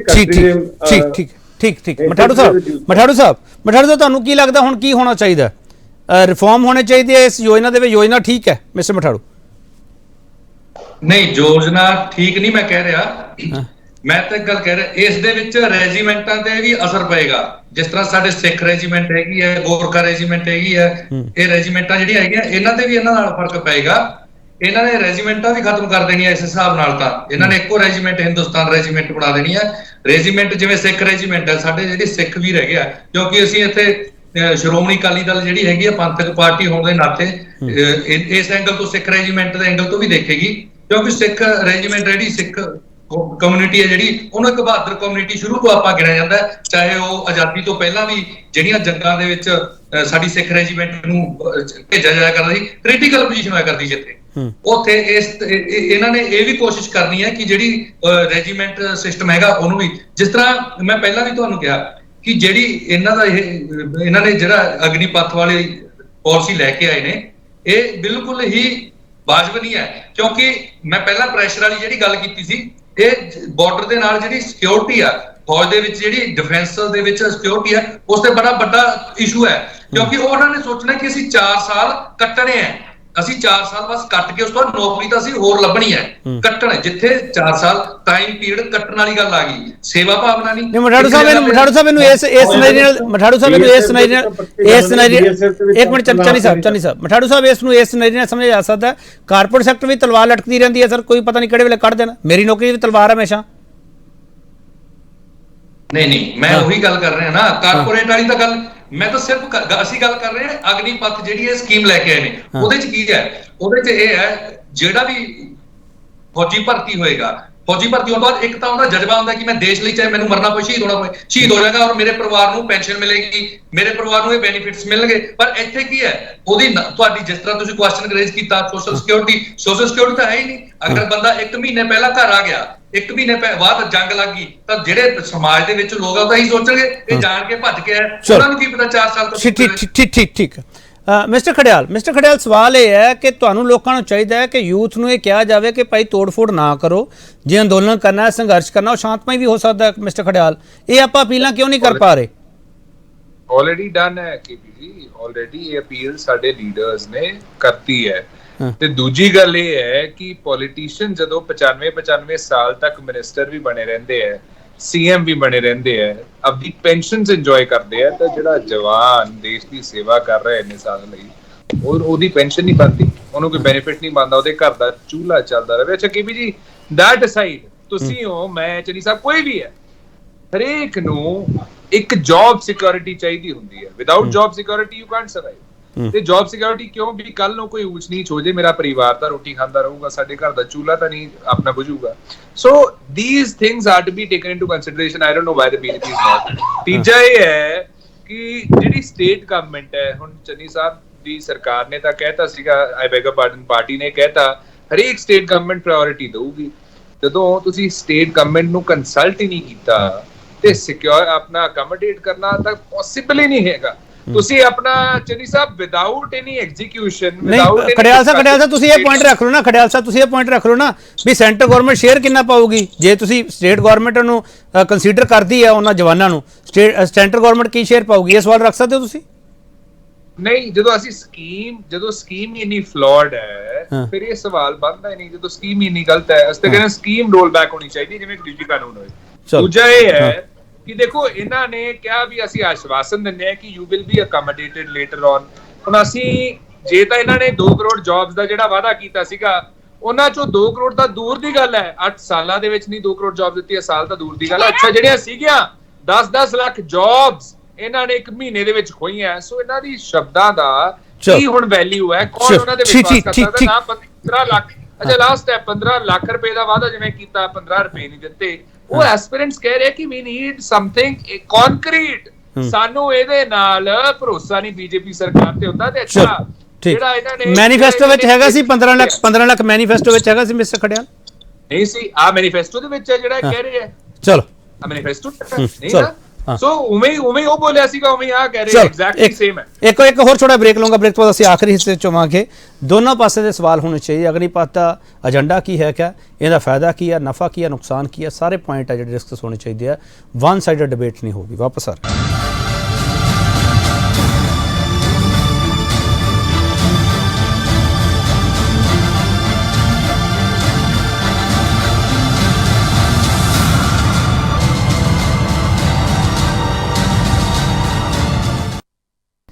ਇੱਕ ਵਾਰ ਫਿਰ ਤੁਹਾਡਾ ਸਵਾਗਤ ਕਰਦੇ ਹਾਂ। ਤੇ ਵੱਡਾ ਸਵਾਲ ਅਸੀਂ ਇਹ ਪੁੱਛ ਰਹੇ ਹਾਂ, ਅਗਨੀਪਥ ਯੋਜਨਾ ਜਰੀਏ ਫੌਜ ਦੇ ਆਧੁਨਿਕੀਕਰਨ ਵਾਲੇ ਦਾਅਵੇ 'ਚ ਕਿੰਨਾ ਦਮ ਹੈ? ਲਾਸਟ ਸੈਗਮੈਂਟ ਹੈ ਸਾਡਾ। ਮਿਸਟਰ ਮਠਾੜੂ, ਕੋਈ ਵੀ ਪੋਲੀਟੀਕਲ ਪਾਰਟੀ ਹੈ ਜਿਹੜੀ ਸਟੇਟ ਲੈਵਲ ਦੀ ਰੀਜਨਲ ਫੋਰਸਸ ਆ ਜਿਹੜੀਆਂ, ਉਹ ਇੰਨੀਆਂ ਖੁੱਲ੍ਹ ਕੇ ਅੱਗੇ ਨਹੀਂ ਆਈਆਂ ਕਿ ਸਰਕਾਰ ਦੇ ਖਿਲਾਫ ਅੰਦੋਲਨ ਛੇੜ ਦਿੱਤਾ ਜਾਵੇ। ਕਰਦੀਆਂ ਪਈਆਂ ਹੋ, ਪਰ ਪਿੱਛੋਂ ਵਜ੍ਹਾ ਕੀ ਹੈ ਕਿ ਰਾਸ਼ਟਰਵਾਦ ਵਾਲਾ ਮੁੱਦਾ ਜਿਹੜਾ ਉਹ ਫਿਰ ਬੀਜੇਪੀ ਤੁਹਾਡੇ ਤੇ ਭਾਰੂ ਨਾ ਪਾ ਦੇ ਮਿਸਟਰ ਮਠਾੜੂ? ਨਹੀਂ, ਰਾਸ਼ਟਰਵਾਦ ਦਾ ਦੇਖੋ ਇਹਦੇ ਚ ਝਲਕਦੀ ਤਾਂ ਉਹੀ ਗੱਲ ਆ। ਹਾਂ, ਝਲਕਦੀ ਤਾਂ ਉਹੀ ਗੱਲ ਹੈ, ਕਿਉਂਕਿ ਪੋਲੀਟੀਕਲ ਪਾਰਟੀਆਂ ਦਾ ਜਿਹੜਾ ਹੈਗਾ, ਇੱਕ ਤੁਹਾਡੀ ਗੱਲ ਤੁਸੀਂ ਜਿਵੇਂ ਪਹਿਲਾਂ ਕੁਐਸਚਨ ਕੀਤਾ ਸੀ, ਕਹਿੰਦੇ ਕਿ ਜਿਮਨੀ ਚੋਣ ਕਰਕੇ ਸਾਰੀਆਂ ਪਾਰਟੀਆਂ ਉਲਝੀਆਂ ਹੋਈਆਂ ਜਾਂ ਜੋ ਵੀ, ਪਰ ਪੰਜਾਬ ਦੇ ਵਿੱਚ ਵੀ ਤੁਸੀਂ ਦੇਖੋਗੇ ਲੁਧਿਆਣੇ ਦੇ ਵਿੱਚ ਕੀ ਹੋਇਆ ਔਰ ਹਰ ਬਠਿੰਡਾ ਦੇ ਵਿੱਚ ਕੀ ਹੋਇਆ। ਇਹ ਜਿੱਥੇ ਰੇਲਵੇ ਸਟੇਸ਼ਨਾਂ ਦੇ ਉੱਪਰ ਤੋੜ-ਫੋੜ ਹੋਈ ਉਹ ਹੋ ਰਿਹਾ। ਇਹ ਚਲੋ ਇਹ ਆਪਾਂ ਵੀ ਨਹੀਂ ਚਾਹੁੰਦੇ, ਕੋਈ ਵੀ ਪੋਲੀਟੀਕਲ ਪਾਰਟੀ ਨਹੀਂ ਚਾਹੁੰਦੀ ਕਿ ਹਿੰਸਾ ਹੋਵੇ ਜਾਂ ਹਿੰਸਕ ਰੂਪ ਆਪਣੇ ਜਿਹੜੇ ਜਵਾਨ ਹੈ ਉਹ ਪਹਿਲਾਂ ਹੀ, ਕਿਉਂਕਿ ਆਪਣਾ ਪੰਜਾਬ ਲਗਾ ਲਓ ਚਾਹੇ ਆਪਣਾ ਦੇਸ਼ ਲਗਾ ਲਓ, ਬੜਾ ਪੰਜਾਬ ਦੇ ਵਿੱਚ ਤੁਸੀਂ ਦੇਖ ਲਓ ਗੈਂਗਸਟਰਵਾਦ ਦਾ ਕਿਸ ਤਰ੍ਹਾਂ ਹੈਵੀ ਹੋ ਰਿਹਾ ਕੰਮ, ਤੇ ਇਹ ਨਹੀਂ ਚਾਹੁੰਦੇ। ਪਰ ਉਹ ਵੀ ਤਾਂ ਕੁਝ ਕਿਤੇ ਨਾ ਕਿਤੇ ਸੱਚਿਆ। ਉਹਨਾਂ ਨੂੰ ਸੋਸ਼ਲ ਸਿਕਿਉਰਿਟੀ, ਉਹਨਾਂ ਨੂੰ ਜਿਹੜੀ ਲਾਈਫ ਦੀ ਕੋਈ ਸਿਕਿਉਰਿਟੀ ਉਹ ਦਿਖ ਨਹੀਂ ਰਹੀ, ਉਹਨਾਂ ਨੂੰ ਦਿਖ ਨਹੀਂ ਰਹੀ, ਇਸੇ ਕਰਕੇ ਉਹ ਆ ਰਹੇ ਆ। ਅਸੀਂ ਵੀ ਤੁਹਾਡੇ ਚੈਨਲ ਦੇ ਥਰੂ ਵੀ ਬੇਨਤੀ ਕਰਦੇ ਹਾਂ ਕਿ ਚਲੋ ਇਸ ਤਰ੍ਹਾਂ ਦਾ ਨਹੀਂ ਹੋਣਾ ਚਾਹੀਦਾ, ਸਿਵਲ ਪ੍ਰੋਟੈਸਟ ਹੋਣਾ ਚਾਹੀਦਾ। ਸਾਰੀਆਂ ਪੋਲੀਟੀਕਲ ਪਾਰਟੀਆਂ ਕਹਿ ਰਹੀਆਂ ਕਿ ਇਸ ਨੂੰ ਰੀਕਨਸੀਡਰ ਕਰ ਲਓ, ਦੁਬਾਰਾ ਦੇਖ ਲਓ ਅਗਰ ਉਹਨਾਂ ਨੂੰ ਠੀਕ ਨਹੀਂ ਲੱਗ ਰਿਹਾ, ਕਿਉਂਕਿ ਇਹ ਥੋਪਣ ਵਾਲੀ ਚੀਜ਼ ਨਹੀਂ ਹੈ, ਇਹ ਦੇਸ਼ ਦੀ ਸਿਕਿਉਰਿਟੀ ਦਾ ਮਸਲਾ ਹੈ। ਠੀਕ ਹੈ। ਖੜਿਆਲ ਸਾਹਿਬ ਹੁਣ ਹੱਲ ਕੀ ਹੈ? ਸੂਬੇ ਦੀਆਂ ਵਿਧਾਨ ਸਭਾਵਾਂ ਉਹ ਮਤੇ ਪਾਉਣ, ਫਿਰ ਉਹ ਮਤੇ ਦੇ ਵਿੱਚ ਰਿਜੈਕਟ ਕਰਨ, ਸਾਰੀਆਂ ਤਾਂ ਸਰਕਾਰਾਂ ਕਰਨਗੀਆਂ ਵੀ ਨਹੀਂ, ਕਿਉਂਕਿ ਕੁਝ ਬੀਜੇਪੀ ਦੀਆਂ ਸਰਕਾਰਾਂ ਵੀ ਹੈਗੀਆਂ। ਮਿਸਟਰ ਖੜਿਆਲ ਹੁਣ ਹੱਲ ਕੀ ਹੈ? ਸੁਪਰੀਮ ਕੋਰਟ ਤੱਕ ਵੀ ਪਟੀਸ਼ਨ ਪੈ ਚੁੱਕੀ ਹੈ। ਪਟੀਸ਼ਨਸ ਤਾਂ ਦੇਖੋ ਡੈਫੀਨਿਟਲੀ ਹਜੇ ਇਹਦਾ ਸ਼ੁਰੂਆਤ ਹੈ, ਟਿਪ ਆਫ ਦੀ ਆਈਸਬਰਗ ਹੈ। ਇਹ ਤੋਂ ਬਾਅਦ ਇੱਕ ਕੈਵਲਕੇਡ ਆਫ ਪਟੀਸ਼ਨਸ ਪਊਗੀ, ਤੁਸੀਂ ਦੇਖੋ, ਕਿਉਂਕਿ ਇੰਨੇ ਜ਼ਿਆਦਾ ਲੂਪ ਹੋਲਸ ਹੈ, ਇੰਨੇ ਜ਼ਿਆਦਾ ਲੈਕੂਨਾਸ ਹੈ। somebody or the other would have to take responsibility for that. ਦੂਜਾ ਇਹ ਹੈ ਕਿ ਜਦੋਂ ਤੁਸੀਂ ਡਿਬੇਟ ਡਿਸਕਸ਼ਨ ਨਹੀਂ ਕਰਦੇ, ਸਟੇਕ ਹੋਲਡਰਸ ਨੂੰ ਕੰਸਲਟ ਨਹੀਂ ਕਰਦੇ, ਉਦੋਂ ਇਹ ਜਿਹੜੇ ਕਨਸੀਕੁਐਂਸਸ ਤੇ ਜਿਹੜੇ ਰੈਪਰਕਸ਼ਨਸ ਹੈ ਫੇਸ ਕਰਨੇ ਪੈਂਦੇ ਆ। ਜਿਨ੍ਹਾਂ ਬਾਰੇ ਦੇਖੋ ਸਕੀਮ ਬਣਾਈ ਗਈ ਹੈ ਆਰਮੀ ਐਸਪੀਰੈਂਟਸ ਬਾਰੇ, ਉਹਨਾਂ ਨੂੰ ਬੁਲਾਉਂਦੇ, ਉਹਨਾਂ ਨਾਲ ਗੱਲਬਾਤ ਕਰਦੇ, ਉਹਨਾਂ ਦਾ ਆਪਣਾ ਫੀਡਬੈਕ ਲੈਂਦੇ, ਉਹ ਤੋਂ ਬਾਅਦ ਸਕੀਮ ਬਣਾ ਲੈਂਦੇ, ਉਹਨਾਂ ਦਾ ਵੀ ਫਾਇਦਾ ਹੋ ਜਾਂਦਾ। ਬੀਜੇਪੀ ਸਰਕਾਰ ਤੇ ਜਿਹੜੇ ਸਵਾਲ ਖੜੇ ਹੋ ਰਹੇ ਉਹ ਵੀ ਨਾ ਹੁੰਦੇ। ਤੇ ਤੀਜਾ ਇਹ ਹੈ ਕਿ ਜਿਹੜਾ ਤੁਸੀਂ ਕਹਿ ਰਹੇ ਸੀਗੇ ਵੀ ਤੁਹਾਡੇ ਲੀਡਰ ਦੀ ਸਟੇਟਮੈਂਟ ਇੰਡੀਵਿਜੂਅਲ ਬੀਜੇਪੀ ਦੀ ਸਟੈਂਸ ਹੈ, ਮੈਂ ਨਹੀਂ ਕਦੇ ਕਿਹਾ ਕਿ ਉਹ ਲੀਡਰ ਦੀ ਸਟੈਂਸ ਹੈ। ਮੈਂ ਨਾਮ ਲੈ ਕੇ ਸਟੇਟਮੈਂਟ ਕੋਟ ਕੀਤੀ, ਐਟਰੀਬਿਊਟ ਕੀਤੀ, ਬੀਜੇਪੀ ਪਾਰਟੀ ਨੂੰ ਨਹੀਂ ਮੈਂ ਐਟਰੀਬਿਊਟ ਕੀਤੀ। ਦੂਜਾ ਇਹ ਹੈ ਕਿ ਜਿਹੜੀ ਤੁਸੀਂ ਗੱਲ ਕੀਤੀ ਕੇਪੀਜੀ ਇੰਟਰਨੈਸ਼ਨਲ ਏਜੰਸੀਜ਼ ਵਾਲੀ, ਹੁਣ ਪੰਜਾਬ ਦੇ ਵਿੱਚ ਹੀ, ਪੰਜਾਬ ਤੋਂ ਕਿੰਨੇ ਜਵਾਨ ਜਾਂਦੇ ਆ, ਰਾਈਟ? ਵੀ ਹੈਵ ਸੋ ਮੈਨੀ ਪੀਪਲ, ਤੇ ਜ਼ਿਆਦਾਤਰ ਜਿਹੜੇ ਜਵਾਨ ਹੁੰਦੇ ਆ ਨਾ ਉਹ ਰੂਰਲ ਬੈਕਗ੍ਰਾਉਂਡ ਤੋਂ ਹੀ ਆਏ ਹੁੰਦੇ ਆ, ਪਿੰਡਾਂ ਚੋਂ ਹੀ ਆਏ ਹੁੰਦੇ, ਵਿਲੇਜਸ ਚੋਂ ਆਏ ਹੁੰਦੇ ਆ। ਹੁਣ ਇੱਥੇ ਪੰਜਾਬ ਦੇ ਵਿੱਚ ਇੱਕ ਬਾਰਡਰ ਸਟੇਟ ਹੈ, ਹੋਰ ਕਿੰਨੇ ਬਾਰਡਰ ਸਟੇਟਸ ਹੈ, ਖਤਰਾ ਮੰਡਰਾਉਂਦਾ ਰਹਿੰਦਾ ਇੰਟਰਨੈਸ਼ਨਲ ਏਜੰਸੀਜ਼ ਦਾ। ਉਹ ਐਕਸਪਲੋਇਟ ਨਏ ਬੱਚਿਆਂ ਨੂੰ ਕਰਨਾ, ਕਿਉਂਕਿ 4 ਸਾਲਾਂ ਬਾਅਦ ਇੰਨੀ 75% ਬਹੁਤ ਵੱਡੀ ਮਾਤਰਾ ਹੁੰਦੀ ਹੈ। ਜੇ ਉਹ ਟ੍ਰੇਨ ਟੂ ਕਿਲ ਹੋਣਗੇ, ਕੰਬੈਟ ਟ੍ਰੇਨਡ ਹੋਣਗੇ, ਬੰਦੇ ਮਾਰਨਾ ਉਹਨਾਂ ਨੂੰ ਸਿਖਾਇਆ ਹੋਊਗਾ, they'd be fully trained, ਤੇ ਉਹ ਜੇ ਗਲਤ ਹੱਥਾਂ 'ਚ ਪੈ ਗਏ ਤਾਂ ਪੰਜਾਬ ਦਾ ਤੇ ਦੇਸ਼ ਦਾ ਬਹੁਤ ਵੱਡਾ ਨੁਕਸਾਨ। ਇਹ ਬਹੁਤ ਵੱਡਾ ਸਵਾਲ ਹੈ, ਬਹੁਤ ਵੱਡਾ ਸਵਾਲ ਹੈ। ਚੰਨੀ ਸਾਹਿਬ, ਸਰ ਇੱਕ ਸਵਾਲ ਨਾ ਪਬਲਿਕ ਡੋਮੇਨ ਵਿੱਚ ਹੈ ਸਰ, ਮੈਂ ਪਬਲਿਕ ਡੋਮੇਨ ਦੇ ਸਵਾਲ ਜ਼ਰੂਰ ਲੈ ਕੇ ਆਉਣਾ। ਚੰਨੀ ਸਾਹਿਬ, ਤੁਸੀਂ ਕਦੇ ਇਹ ਪਲਾਨ ਕੀਤਾ ਕਿ ਇਸ ਯੋਜਨਾ ਤਹਿਤ ਕਿੰਨੇ ਲੀਡਰਾਂ ਦੇ ਬੱਚੇ ਆ ਜਿਹੜੇ ਉਹ ਅਪਲਾਈ ਕਰਨਗੇ ਤੇ ਉਹਦਾ ਡਾਟਾ ਅਸੀਂ ਜਨਤਾ ਦੇ ਸਾਹਮਣੇ ਰੱਖ ਸਕੀਏ? ਚੰਨੀ ਸਾਹਿਬ, ਮੈਂ ਸਾਰੇ ਪੋਲੀਟੀਕਲ ਪਾਰਟੀਆਂ ਦੀ ਗੱਲ ਕਰਦਾ ਚੰਨੀ ਸਾਹਿਬ, ਮੈਂ ਤੁਹਾਡੀ ਇੰਡੀਵਿਜੂਅਲ ਪਾਰਟੀ ਦੀ ਗੱਲ ਨਹੀਂ ਕਰ ਰਿਹਾ। ਲੀਡਰਾਂ ਦੇ ਕਿੰਨੇ ਬੱਚੇ ਅਪਲਾਈ ਕਰਨਗੇ? ਮੇਰੇ ਤਾਂ ਹੁਣ ਮੈਂ ਅਪਲਾਈ ਕਰਨ ਜੋਗਾ ਹੈ ਨਹੀਂ, ਤਾਂ ਸ਼ਾਇਦ ਮੈਂ ਵੀ ਅਪਲਾਈ ਕਰ ਦਿੰਦਾ। ਚੰਨੀ ਸਾਹਿਬ ਦੇਖੋ, ਇਹ ਕਹਿਣਾ ਤਾਂ ਬਹੁਤ ਮੁਸ਼ਕਲ ਹੈ, ਪਰ ਇਹ ਫੈਕਟ ਹੈਗਾ ਕਿ ਜਿਹੜੇ ਆਰਮੀ ਦੇ ਵਿੱਚ ਬੱਚੇ ਜਾਂਦੇ ਨੇ ਉਹ ਰੂਰਲ ਬੈਕਗ੍ਰਾਉਂਡ ਔਰ ਬਹੁਤ ਪੂਅਰ ਫੈਮਿਲੀ ਦੇ ਬੱਚੇ ਹੀ ਜਾਂਦੇ ਨੇ। ਦੂਸਰੇ ਬੱਚੇ ਵਾਈਟ ਕਾਲਰ ਜੌਬ ਮੰਗਦੇ ਨੇ ਜਾਂ ਬੈਟਰ ਐਜੂਕੇਸ਼ਨ, ਬੈਟਰ ਜਿਹੜੀ ਏਮਪਲੋਇਮੈਂਟ ਆਪਰਚੂਨਿਟੀਜ਼ ਨੇ ਉਹ ਉਹਨਾਂ ਦੇ ਹਿੱਸੇ ਆਉਂਦੀਆਂ ਨੇ। ਨਹੀਂ, ਤੁਸੀਂ ਸਿੱਧਾ ਇਹ ਕਹਿਣਾ ਚਾਹੁੰਦੇ ਹੋ ਕਿ ਲੀਡਰਾਂ ਦੇ ਬੱਚੇ ਅਗਨੀਪਥ ਯੋਜਨਾ ਨੂੰ ਅਡਾਪਟ ਨਹੀਂ ਕਰਨਗੇ, ਇਹ ਗਰੀਬ ਘਰਾਂ ਦੇ ਬੱਚੇ, ਪਿੰਡੂ ਖੇਤਰਾਂ ਦੇ ਬੱਚੇ, ਉਹਨਾਂ ਦੇ ਬੱਚੇ ਹੀ ਜਾਣਗੇ, ਇਹ ਐਡਮਿਟ ਕਰ ਰਹੇ ਹੋ ਮਿਸਟਰ ਚੰਨੀ? ਦੇਖੋ, ਬੈਨ ਨਹੀਂ ਹੈਗਾ, ਲੀਡਰਾਂ ਦੇ ਬੱਚੇ ਨਹੀਂ ਜਾ ਸਕਦੇ, ਜਿਹਦਾ ਬੱਚਾ ਜਾਣਾ ਚਾਹੁੰਦਾ ਜ਼ਰੂਰ ਜਾਵੇ। ਪਰ ਮੈਂ ਇੱਕ ਤੁਹਾਨੂੰ ਜੋ ਰਿਐਲਿਟੀ ਹੈਗੀ ਮੈਂ ਤੁਹਾਨੂੰ ਉਹ ਦੱਸ ਰਿਹਾ, ਇਹ ਉਸ ਕਰਕੇ। ਦੂਜੀ ਗੱਲ ਇਹ ਕਹਿੰਦੇ ਸੀਗੇ ਕਿ ਉਹਨਾਂ ਬੱਚਿਆਂ ਨੂੰ ਜਿਹੜੇ ਬੱਚਿਆਂ ਦੀ ਕੋਈ ਕੈਜੂਅਲਟੀ ਹੁੰਦੀ ਹੈ ਜਾਂ ਹੋਰ ਹੋਏਗਾ, ਉਹਦਾ ਕੀ ਹੋਏਗਾ? ਉਹ ਮੈਂ ਦੱਸ ਸਕਦਾ ਕਿ 1 ਕਰੋੜ ਰੁਪਏ ਦੇ ਲਗਭਗ ਉਹਨੂੰ ਜਿਹੜੀ ਗ੍ਰੈਚੁਇਟੀ ਤੇ ਇੰਸ਼ੋਰੈਂਸ ਦੀ ਜਿਹੜੀ ਰਾਸ਼ੀ ਹੈਗੀ ਆ ਉਹ ਮਿਲਦੀ ਹੈ, ਪਲੱਸ ਅਰਾਊਂਡ 12 ਲੱਖ ਰੁਪਏ ਦੇ ਕਰੀਬ ਉਹਦਾ ਜਿਹੜਾ ਸੇਵਿੰਗਸ ਆ, ਉਹ ਜਿਹੜੀ ਸੇਵਾ ਨਿਧੀ ਹੈ ਉਹ ਮਿਲਣੀ ਹੈਗੀ ਹੈ। ਮੈਂ ਇੱਕ ਹੋਰ ਗੱਲ ਕਲੀਅਰ ਕਰ ਦਿੰਦਾ ਹੈਗਾ ਕਿ ਦੇਖੋ, ਜਿਵੇਂ ਆਪਾਂ ਕਹਿੰਦੇ ਆ ਕਿ ਮੋਦੀ ਹੈ ਤਾਂ ਮੁਮਕਿਨ, ਦੇਖੋ ਜਿੱਥੇ ਵੀ ਕਿਤੇ ਕੋਈ ਇੰਟਰਵੈਂਸ਼ਨ ਦੀ ਲੋੜ ਹੋਏਗੀ, ਕੋਈ ਚੰਗਾ ਸਟੇਸ਼ਨ ਆਏਗਾ, ਉਹ ਜ਼ਰੂਰ ਉਹਦੇ ਵਿੱਚ ਇਨਕਾਰਪੋਰੇਟ ਹੋ ਜਾਏਗਾ। ਜਿਸ ਤਰ੍ਹਾਂ ਮਠਾੜੂ ਸਾਹਿਬ ਕਹਿ ਰਹੇ ਸੀ ਵੀ ਇਹ ਕੋਈ ਸੰਵਿਧਾਨਕ ਅਮੈਂਡਮੈਂਟ ਨਹੀਂ, ਇਹ ਕੋਈ ਕਾਨੂੰਨ ਨੂੰ ਲੈਸਲੇਟ ਨਹੀਂ ਕਰ ਰਹੇ, ਇਹ ਕੋਈ ਪਾਲਿਸੀ ਨਹੀਂ, ਇਹ ਪਾਲਿਸੀ ਹੈ, ਇੱਕ ਇਨੀਸ਼ੀਏਟਿਵ ਹੈਗਾ ਜਿਹੜਾ ਕਿ ਕਰੰਟ ਜਿਹੜੇ ਸਾਡੇ heads of the army, defence force ਆ, ਨੇਵੀ, ਆਰਮੀ ਦੇ, 에ਅਰ ਫੋਰਸ ਦੇ ਹੈਗੇ ਨੇ, ਉਹਨਾਂ ਦੀ ਜੋ ਲਿਆਕਤ ਜਿਹੜੀ ਸੁੱਧ ਬੁੱਧ ਹੈਗੀ ਉਹਦੇ ਮੁਤਾਬਕ ਉਹਨਾਂ ਨੇ ਇੱਕ ਪਾਲਿਸੀ ਲਿਆਂਦੀ। I think we should give it a trial, ਔਰ ਸਰਕਾਰ ਸਾਰਿਆਂ ਦੀ ਬਾਂਹ ਫੜਨ ਨੂੰ ਤਿਆਰ ਹੈਗੀ। ठीक कोई दो रावा नहीं है। मैं आई कैन ठीक 100 ਦਾ ਜਵਾਬ ਦੇ ਦਿਓ ਚੰਨੀ ਸਾਹਿਬ, ਫਿਰ ਮੈਂ ਵਿਕਰਮਜੀਤ ਤੋਂ ਲਾਸਟ ਕਮੈਂਟ ਲੈਣੇ ਆ। ਜਿਹੜੇ ਤੁਸੀਂ ਸਟੇਟ ਗਵਰਨਮੈਂਟਸ ਨੂੰ ਕਹਿ ਰਹੇ ਹੋ ਕਿ ਉਹਦੇ ਵਿੱਚ ਕੋਈ ਸ਼ੇਅਰਿੰਗ ਹੋਊਗੀ ਸੈਂਟਰ ਗਵਰਨਮੈਂਟ ਦੀ ਕਿ ਨਾ ਬੱਚਿਆਂ ਨੂੰ ਐਡਜਸਟ ਕਰੋ ਨਾ ਯੂਥ ਨੂੰ ਐਡਜਸਟ ਕਰੋ, ਅਸੀਂ ਕੋਈ ਸ਼ੇਅਰ ਪਾ ਰਹੇ ਹਾਂ ਵਿੱਚ? ਨਹੀਂ ਸ਼ੇਅਰ ਦੀ ਲੋੜ ਹੀ ਨਹੀਂ ਹੈਗੀ। ਤੁਸੀਂ ਮੈਂ ਹੁਣ ਤੁਹਾਨੂੰ ਇੱਕ ਮੋਟੀ ਐਗਜ਼ਾਮਪਲ ਦੱਸ ਦਿੰਦਾ ਵੀ ਆਪਾਂ ਕਹਿੰਦੇ ਵੀ ਪੰਜਾਬ ਦੇ ਵਿੱਚ ਵਿਰੋਧੀ ਪਾਰਟੀ ਦੀ ਸਰਕਾਰ ਹੈ, ਮੈਂ ਐਗਜ਼ਾਮਪਲ ਦੇ ਰਿਹਾ। ਉਹਦੇ ਨਾਲ ਪੁਲਿਸ ਦੀ ਭਰਤੀ ਕਰਨੀ ਹੈ। ਪੁਲਿਸ ਦੀ ਭਰਤੀ ਵਾਸਤੇ ਪਹਿਲਾ ਟੈਸਟ ਉਹ ਫਿਜ਼ੀਕਲ ਟੈਸਟ ਕਰਦੇ ਆ ਵੀ ਜੇ 10,000 ਬੰਦਾ ਹੈਗਾ ਤੇ ਅਸੀਂ 500 ਦੇਖਣ, ਜਿਹੜਾ ਪਹਿਲਾਂ 500 ਪੂਰੇ ਆ ਗਿਆ ਅਸੀਂ ਉਹਨਾਂ ਦੀ ਅੱਗੇ ਗੱਲ ਕਰਨੀ ਹੈ। ਇਹ ਬੱਚੇ ਉਸ ਟੈਸਟ ਚੋਂ ਪਾਸ ਕਰਨਗੇ। ਇਹ ਬੱਚਿਆਂ ਦੀ ਸਕਿੱਲ ਦੇ ਨਾਲ, ਡਿਸਪਲਿਨ ਦੇ ਨਾਲ, ਐਜੂਕੇਸ਼ਨ ਦੇ ਨਾਲ ਇਹ ਉਹਨਾਂ ਦੇ ਰਿਟਨ ਦੇ ਐਗਜ਼ਾਮ ਪਾਸ ਕਰਨਗੇ। ਇਹ ਚਾਹੇ ਚਾਹਣ ਚਾਹੇ ਨਾ ਚਾਹਣ ਸਾਰੀਆਂ ਸਰਕਾਰਾਂ ਨੂੰ ਇਹ ਬੱਚੇ ਲੈਣੇ ਪੈਣਗੇ, ਔਨ ਮੈਰਿਟਸ ਲੈਣੇ ਪੈਣਗੇ। ਵਿਕਰਮਜੀਤ ਸਿੰਘ, ਸਰਕਾਰਾਂ ਨੂੰ ਇਹ ਬੱਚੇ ਲੈਣੇ ਪੈਣਗੇ ਜਿਹੜੇ ਬਾਕੀ ਬਚ ਜਾਣਗੇ। ਵਿਕਰਮਜੀਤ ਸਿੰਘ, ਇਹ ਸਰਕਾਰਾਂ ਬੌਂਡ ਹੋਣਗੀਆਂ ਔਨ ਮੈਰਿਟ ਇਹਨਾਂ ਬੱਚਿਆਂ ਨੂੰ ਲੈਣ ਵਾਸਤੇ? ਦੇਖੋ ਕੇਪੀ ਜੀ, ਨਾਓ ਵੀ ਕਮ ਟੂ ਦਾ ਜਿਹੜੀ ਰੂਟ ਆਫ ਦਾ ਪ੍ਰੋਬਲਮ ਹੈ। ਇਹ ਅੱਜ chief ministers, home minister, BJP ਦੇ ਜੋ ਜ਼ਿਆਦਾ ਬੀਜੇਪੀ ਦੇ ਨੇ ਉਹ ਇਹ ਸਟੇਟਮੈਂਟਸ ਦੇ ਰਹੇ ਅਸੀਂ 10% ਦੇਤਾ, ਇਹ ਕਰ ਦਾਂਗੇ, ਉਹ ਕਰ ਦਾਂਗੇ। ਲੇਕਿਨ ਅਗਰ ਪੋਲੀਟੀਕਲ ਪਾਵਰ ਬਦਲਦੀ ਹੈ ਅਨਦਰ 5 to 10 years, ਸੋ ਇਹ ਸਾਰੀ ਪਾਲਿਸੀ ਰਿਵਰਸ ਨਹੀਂ ਹੋ ਸਕਦੀ ਸਟੇਟ ਗਵਰਨਮੈਂਟਸ ਤੋਂ। ਸੋ ਇਹਦੀ ਜ਼ਰੂਰਤ ਇਹ ਹੈਗੀ ਹੈ ਕਿ ਸੈਂਟਰਲ ਗਵਰਨਮੈਂਟ ਇੱਕ ਲੈਜਿਸਲੇਸ਼ਨ ਲੈ ਕੇ ਆਏ ਜਿਹਦੇ ਵਿੱਚ ਇਹ ਸਾਰੇ ਪ੍ਰੋਮਿਸਿਸ ਨੇ are incorporated and made a codified law, ਜਿਹਦੇ ਵਿੱਚੋਂ ਕੋਈ ਸਟੇਟ ਗਵਰਨਮੈਂਟ, ਕੋਈ ਸੈਂਟਰਲ ਗਵਰਨਮੈਂਟ ਦੀ ਅੰਡਰਟੇਕਿੰਗ ਉਹਨੂੰ ਬਦਲ ਨਹੀਂ ਸਕਦੀ। ਸੋ ਦੈਟ ਜੋ ਸਾਡੇ ਅੱਜ ਪ੍ਰੋਮਿਸਿਸ ਨੇ ਦੇ stand the test of time, ਕਿਉਂਕਿ ਦੂਜੀ ਗਵਰਨਮੈਂਟ ਆਏਗੀ ਉਹ ਇਹਨੂੰ ਫੇਲ ਵੀ ਕਰ ਸਕਦੀ ਹੈ ਸਕੀਮ ਨੂੰ, ਕਿਉਂਕਿ ਰਿਕਰੂਟਮੈਂਟ ਜਿਹੜੀਆਂ ਹੁੰਦੀਆਂ ਨੇ ਉਹ ਪੋਲੀਟੀਕਲੀ ਬੜੀ ਸੈਂਸਿਟਿਵ ਹੁੰਦੀਆਂ ਨੇ। ਨਹੀਂ ਵਿਕਰਮਜੀਤ, ਤੁਸੀਂ ਕਿੰਨੇ % ਇਸ ਸਕੀਮ ਨੂੰ ਵਧੀਆ ਮੰਨਦੇ ਹੋ ਦੇਸ਼ ਦੀ ਫੌਜ ਦੇ ਲਈ? ਕਿਉਂਕਿ ਇਹ ਕੰਪੈਰੀਜ਼ਨ ਜਿਹੜਾ ਕਰਦੇ ਆ ਨਾ, ਕੰਪੈਰੀਜ਼ਨ ਦੇ ਵਿੱਚ ਇਹ ਕਹਿ ਰਹੇ ਆ ਕਿ ਕਈ ਮੁਲਕਾਂ ਦੇ ਵਿੱਚ ਇਹ ਲਾਗੂ ਹੈਗਾ। I will come to your point right now. I'll make 2 more points. Second point is ਕਿ ਇੱਥੇ ਪੰਜਾਬ ਤੇ ਕੀ ਫਰਕ ਪਏਗਾ। ਅੱਜ ਤੱਕ ਰਿਕਰੂਟਮੈਂਟ ਪਾਲਿਸੀ ਜਿਹੜੀ ਹੈ ਉਹ ਰਿਕਰੂਟੇਬਲ ਮੇਲ ਪੋਪੂਲੇਸ਼ਨ ਤੇ ਬੇਸਡ ਹੈ। ਹਰ ਸਟੇਟ ਦੀ ਜਿਹੜੀ ਮੇਲ ਪੋਪੂਲੇਸ਼ਨ ਅੱਜ ਇਹ ਜਿਹੜੀ ਆਲ ਇੰਡੀਆ ਆਲ ਕਲਾਸ ਕਰਦੀ ਹੈ, ਇਹ ਤੇ ਸਾਡੇ ਪੰਜਾਬ ਦੇ ਸਿੱਖ ਰੈਜੀਮੈਂਟ, ਸਿੱਖ ਲਾਈ ਰੈਜੀਮੈਂਟ, ਪੰਜਾਬ ਰੈਜੀਮੈਂਟ, ਆਰਟਿਲਰੀ ਵਿੱਚ ਵੀ ਬੜੇ ਜਾਂਦੇ ਮੁੰਡੇ ਫਰਮ ਅਦਰ, ਉਹ ਤੇ ਫਰਕ ਪੈ ਸਕਦਾ ਹੈ ਕਿਉਂਕਿ ਕੁਝ ਸਟੇਟਸ ਤੋਂ ਜ਼ਿਆਦਾ ਮੁੰਡੇ ਅਗਨੀਵੀਰ ਬਣਨ ਦੀ ਕੋਸ਼ਿਸ਼ ਕਰਨਗੇ। ਠੀਕ, right. Third point I would say to you is ਕਿ ਇਹਨਾਂ ਨੇ ਗਵਰਨਮੈਂਟ ਨੇ ਬੜੀ ਕਲੇਵਰ ਥਿੰਕ ਕੀਤੀ ਹੈ। 4 ਸਾਲ ਕਿਉਂ ਰੱਖੀ ਇਹਨਾਂ ਨੇ? ਕਿਉਂਕਿ ਅਗਰ 5 ਸਾਲ ਦੀ ਸਰਵਿਸ ਹੈ ਤਾਂ ਇਹਨਾਂ ਨੂੰ ਗ੍ਰੈਚੁਇਟੀ ਦੇਣੀ ਪਏਗੀ। ਗ੍ਰੈਚੁਇਟੀ ਦੇ ਨਾਲ ਐਕਸ ਸਰਵਿਸਮੈਨ ਦਾ ਟਾਈਟਲ ਦੇਣਾ ਪਏਗਾ, ਨਾਲ ਉਹਨਾਂ ਨੂੰ EMPLOYEE ਕੰਟਰੀਬਿਊਟਰੀ ਸਕੀਮ ਦੇਣੀ ਪੜੇਗੀ, ਕੈਂਟੀਨ ਫੈਸਿਲਿਟੀਜ਼ ਦੇਣੀ ਪੈਣਗੀ ਆਫਟਰ 5 years ਆਫ ਸਰਵਿਸ। ਠੀਕ। ਆਪਾਂ ਇਹਨਾਂ ਨੂੰ ਕਿਉਂ ਡਿਨਾਈ ਕਰੀ? ਸਰ ਕਿੰਨੇ % ਸਹੀ ਮੰਨਦੇ ਹੋ ਤੁਸੀਂ ਇਹ ਜੋ ਇਹਨਾਂ ਨੂੰ? ਵਿਕਰਮਜੀਤ ਆਪਾਂ ਲਾਸਟ ਕਮੈਂਟ ਦੇ ਦਿਓ ਪਲੀਜ਼, ਵਕਤ ਘੱਟ ਹੈ। ਮੈਂ ਇਹ ਕਹਿ ਰਿਹਾ ਕਿ ਸਾਨੂੰ ਇਸ ਸਕੀਮ ਨੂੰ ਬੜੀ ਜ਼ਿਆਦਾਤਰ ਮੋਡੀਫਾਈ ਕਰਕੇ, ਇੰਪਰੂਵ ਕਰਕੇ, ਟੈਸਟ ਕਰਕੇ, ਐਕਸਪੈਰੀਮੈਂਟ ਠੀਕ ਕਰਕੇ ਫੇਰ ਲਿਆਣੀ ਚਾਹੀਦੀ। ਮੇਬੀ ਫॉर ਐਗਜ਼ਾਮਪਲ ਅਸੀਂ ਇਹਨੂੰ 7 ਸਾਲ ਕਰਦੀ ਸੋ ਦੈਟ ਟ੍ਰੇਨਿੰਗ ਲਈ ਵੀ ਟਾਈਮ ਹੈ, acclimatisation into the regimental ethos ਵੀ ਟਾਈਮ ਹੈਗਾ, ਔਰ ਜ਼ਿਆਦਾ ਬੈਟਰ ਐਡਜਸਟਮੈਂਟ ਹੋਏ। ਰਾਈਟ, ਠੀਕ। ਔਰ ਮੈਂ ਗੱਲ ਕਹਾਂਗਾ ਕਿ ਸੀਨੀਅਰ ਆਫੀਸਰਸ ਦੀ ਜਿਹੜੀ ਪੈਨਸ਼ਨ ਉਹਨੂੰ, ਉਹਦੇ ਬਾਰੇ ਤਾਂ ਕੋਈ ਗੱਲ ਨਹੀਂ ਕਰ ਰਹੇ।